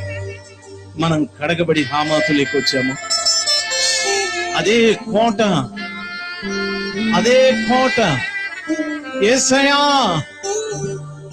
ఆ 127 సంస్థానాల్లో అందగత్తెలైన కన్యకలని కోటలోకి తెచ్చినట్టు మేము కూడా కోటలోకి రావటానికి సహాయం చేసయ్యా. మేము కూడా ఈ కోటలోనికి రావటానికి సహాయం చేసయ్యా. నోరు తెరిచి అడుగు నాయన, నోరు తెరిచి అడుగు. ఆ స్థలంలో వేడి నీళ్లు ఉన్నాయి. నీ ఆత్మను కడిగే వాక్యం ఉంది. ఆ స్థలంలో నీ ఆత్మను కడిగే దేవుని వాక్యం. ఎన్నో శ్రేష్టమైన వాక్కులు విన్నాం. నీలో పాపం ఉందని తెలిస్తే, మచ్చలున్నాయి, డాగులున్నాయి అని తెలిస్తే గొంతెత్తి మరపెట్టు, యేసయ్యా యేసయ్యా యేసయ్యా. పిలువు, దయచేసి పిలువు. దేని కొరకు ఎలాగ ప్రార్థించాలో నాకు అర్థం కాలేదనుకునే ప్రతి బిడ్డ యేసయ్యని పిలువు. యేసయ్యా యేసయ్యా పిలువు తల్లి, పిలువు నా ప్రియమైన తండ్రి. దేవుడు కార్యం జరిగించాలి. ఈ మధ్యాహ్న సమయమందు ప్రతి బిడ్డ ఆత్మలో వాక్యం అనే ఉదక స్నానం జరగాలి. నువ్వు విశాలమైన స్థలంలోనికి వెళ్ళాలి. ఈ ఇరుకు నుండి విశాలమైన స్థలంలోనికి వెళ్ళాలి. అక్కడ రాజు నీ కొరకు కనిపెడుతూ ఉన్నా. నోరు తెరిచి మరి పెట్టు. Glory glory glory glory glory glory. Hallelujah hallelujah hallelujah. సుందర బలరబ. Glory glory glory glory glory glory glory glory glory. నీకే మహిమ యేసయ్యా, నీకే మహిమ యేసయ్యా.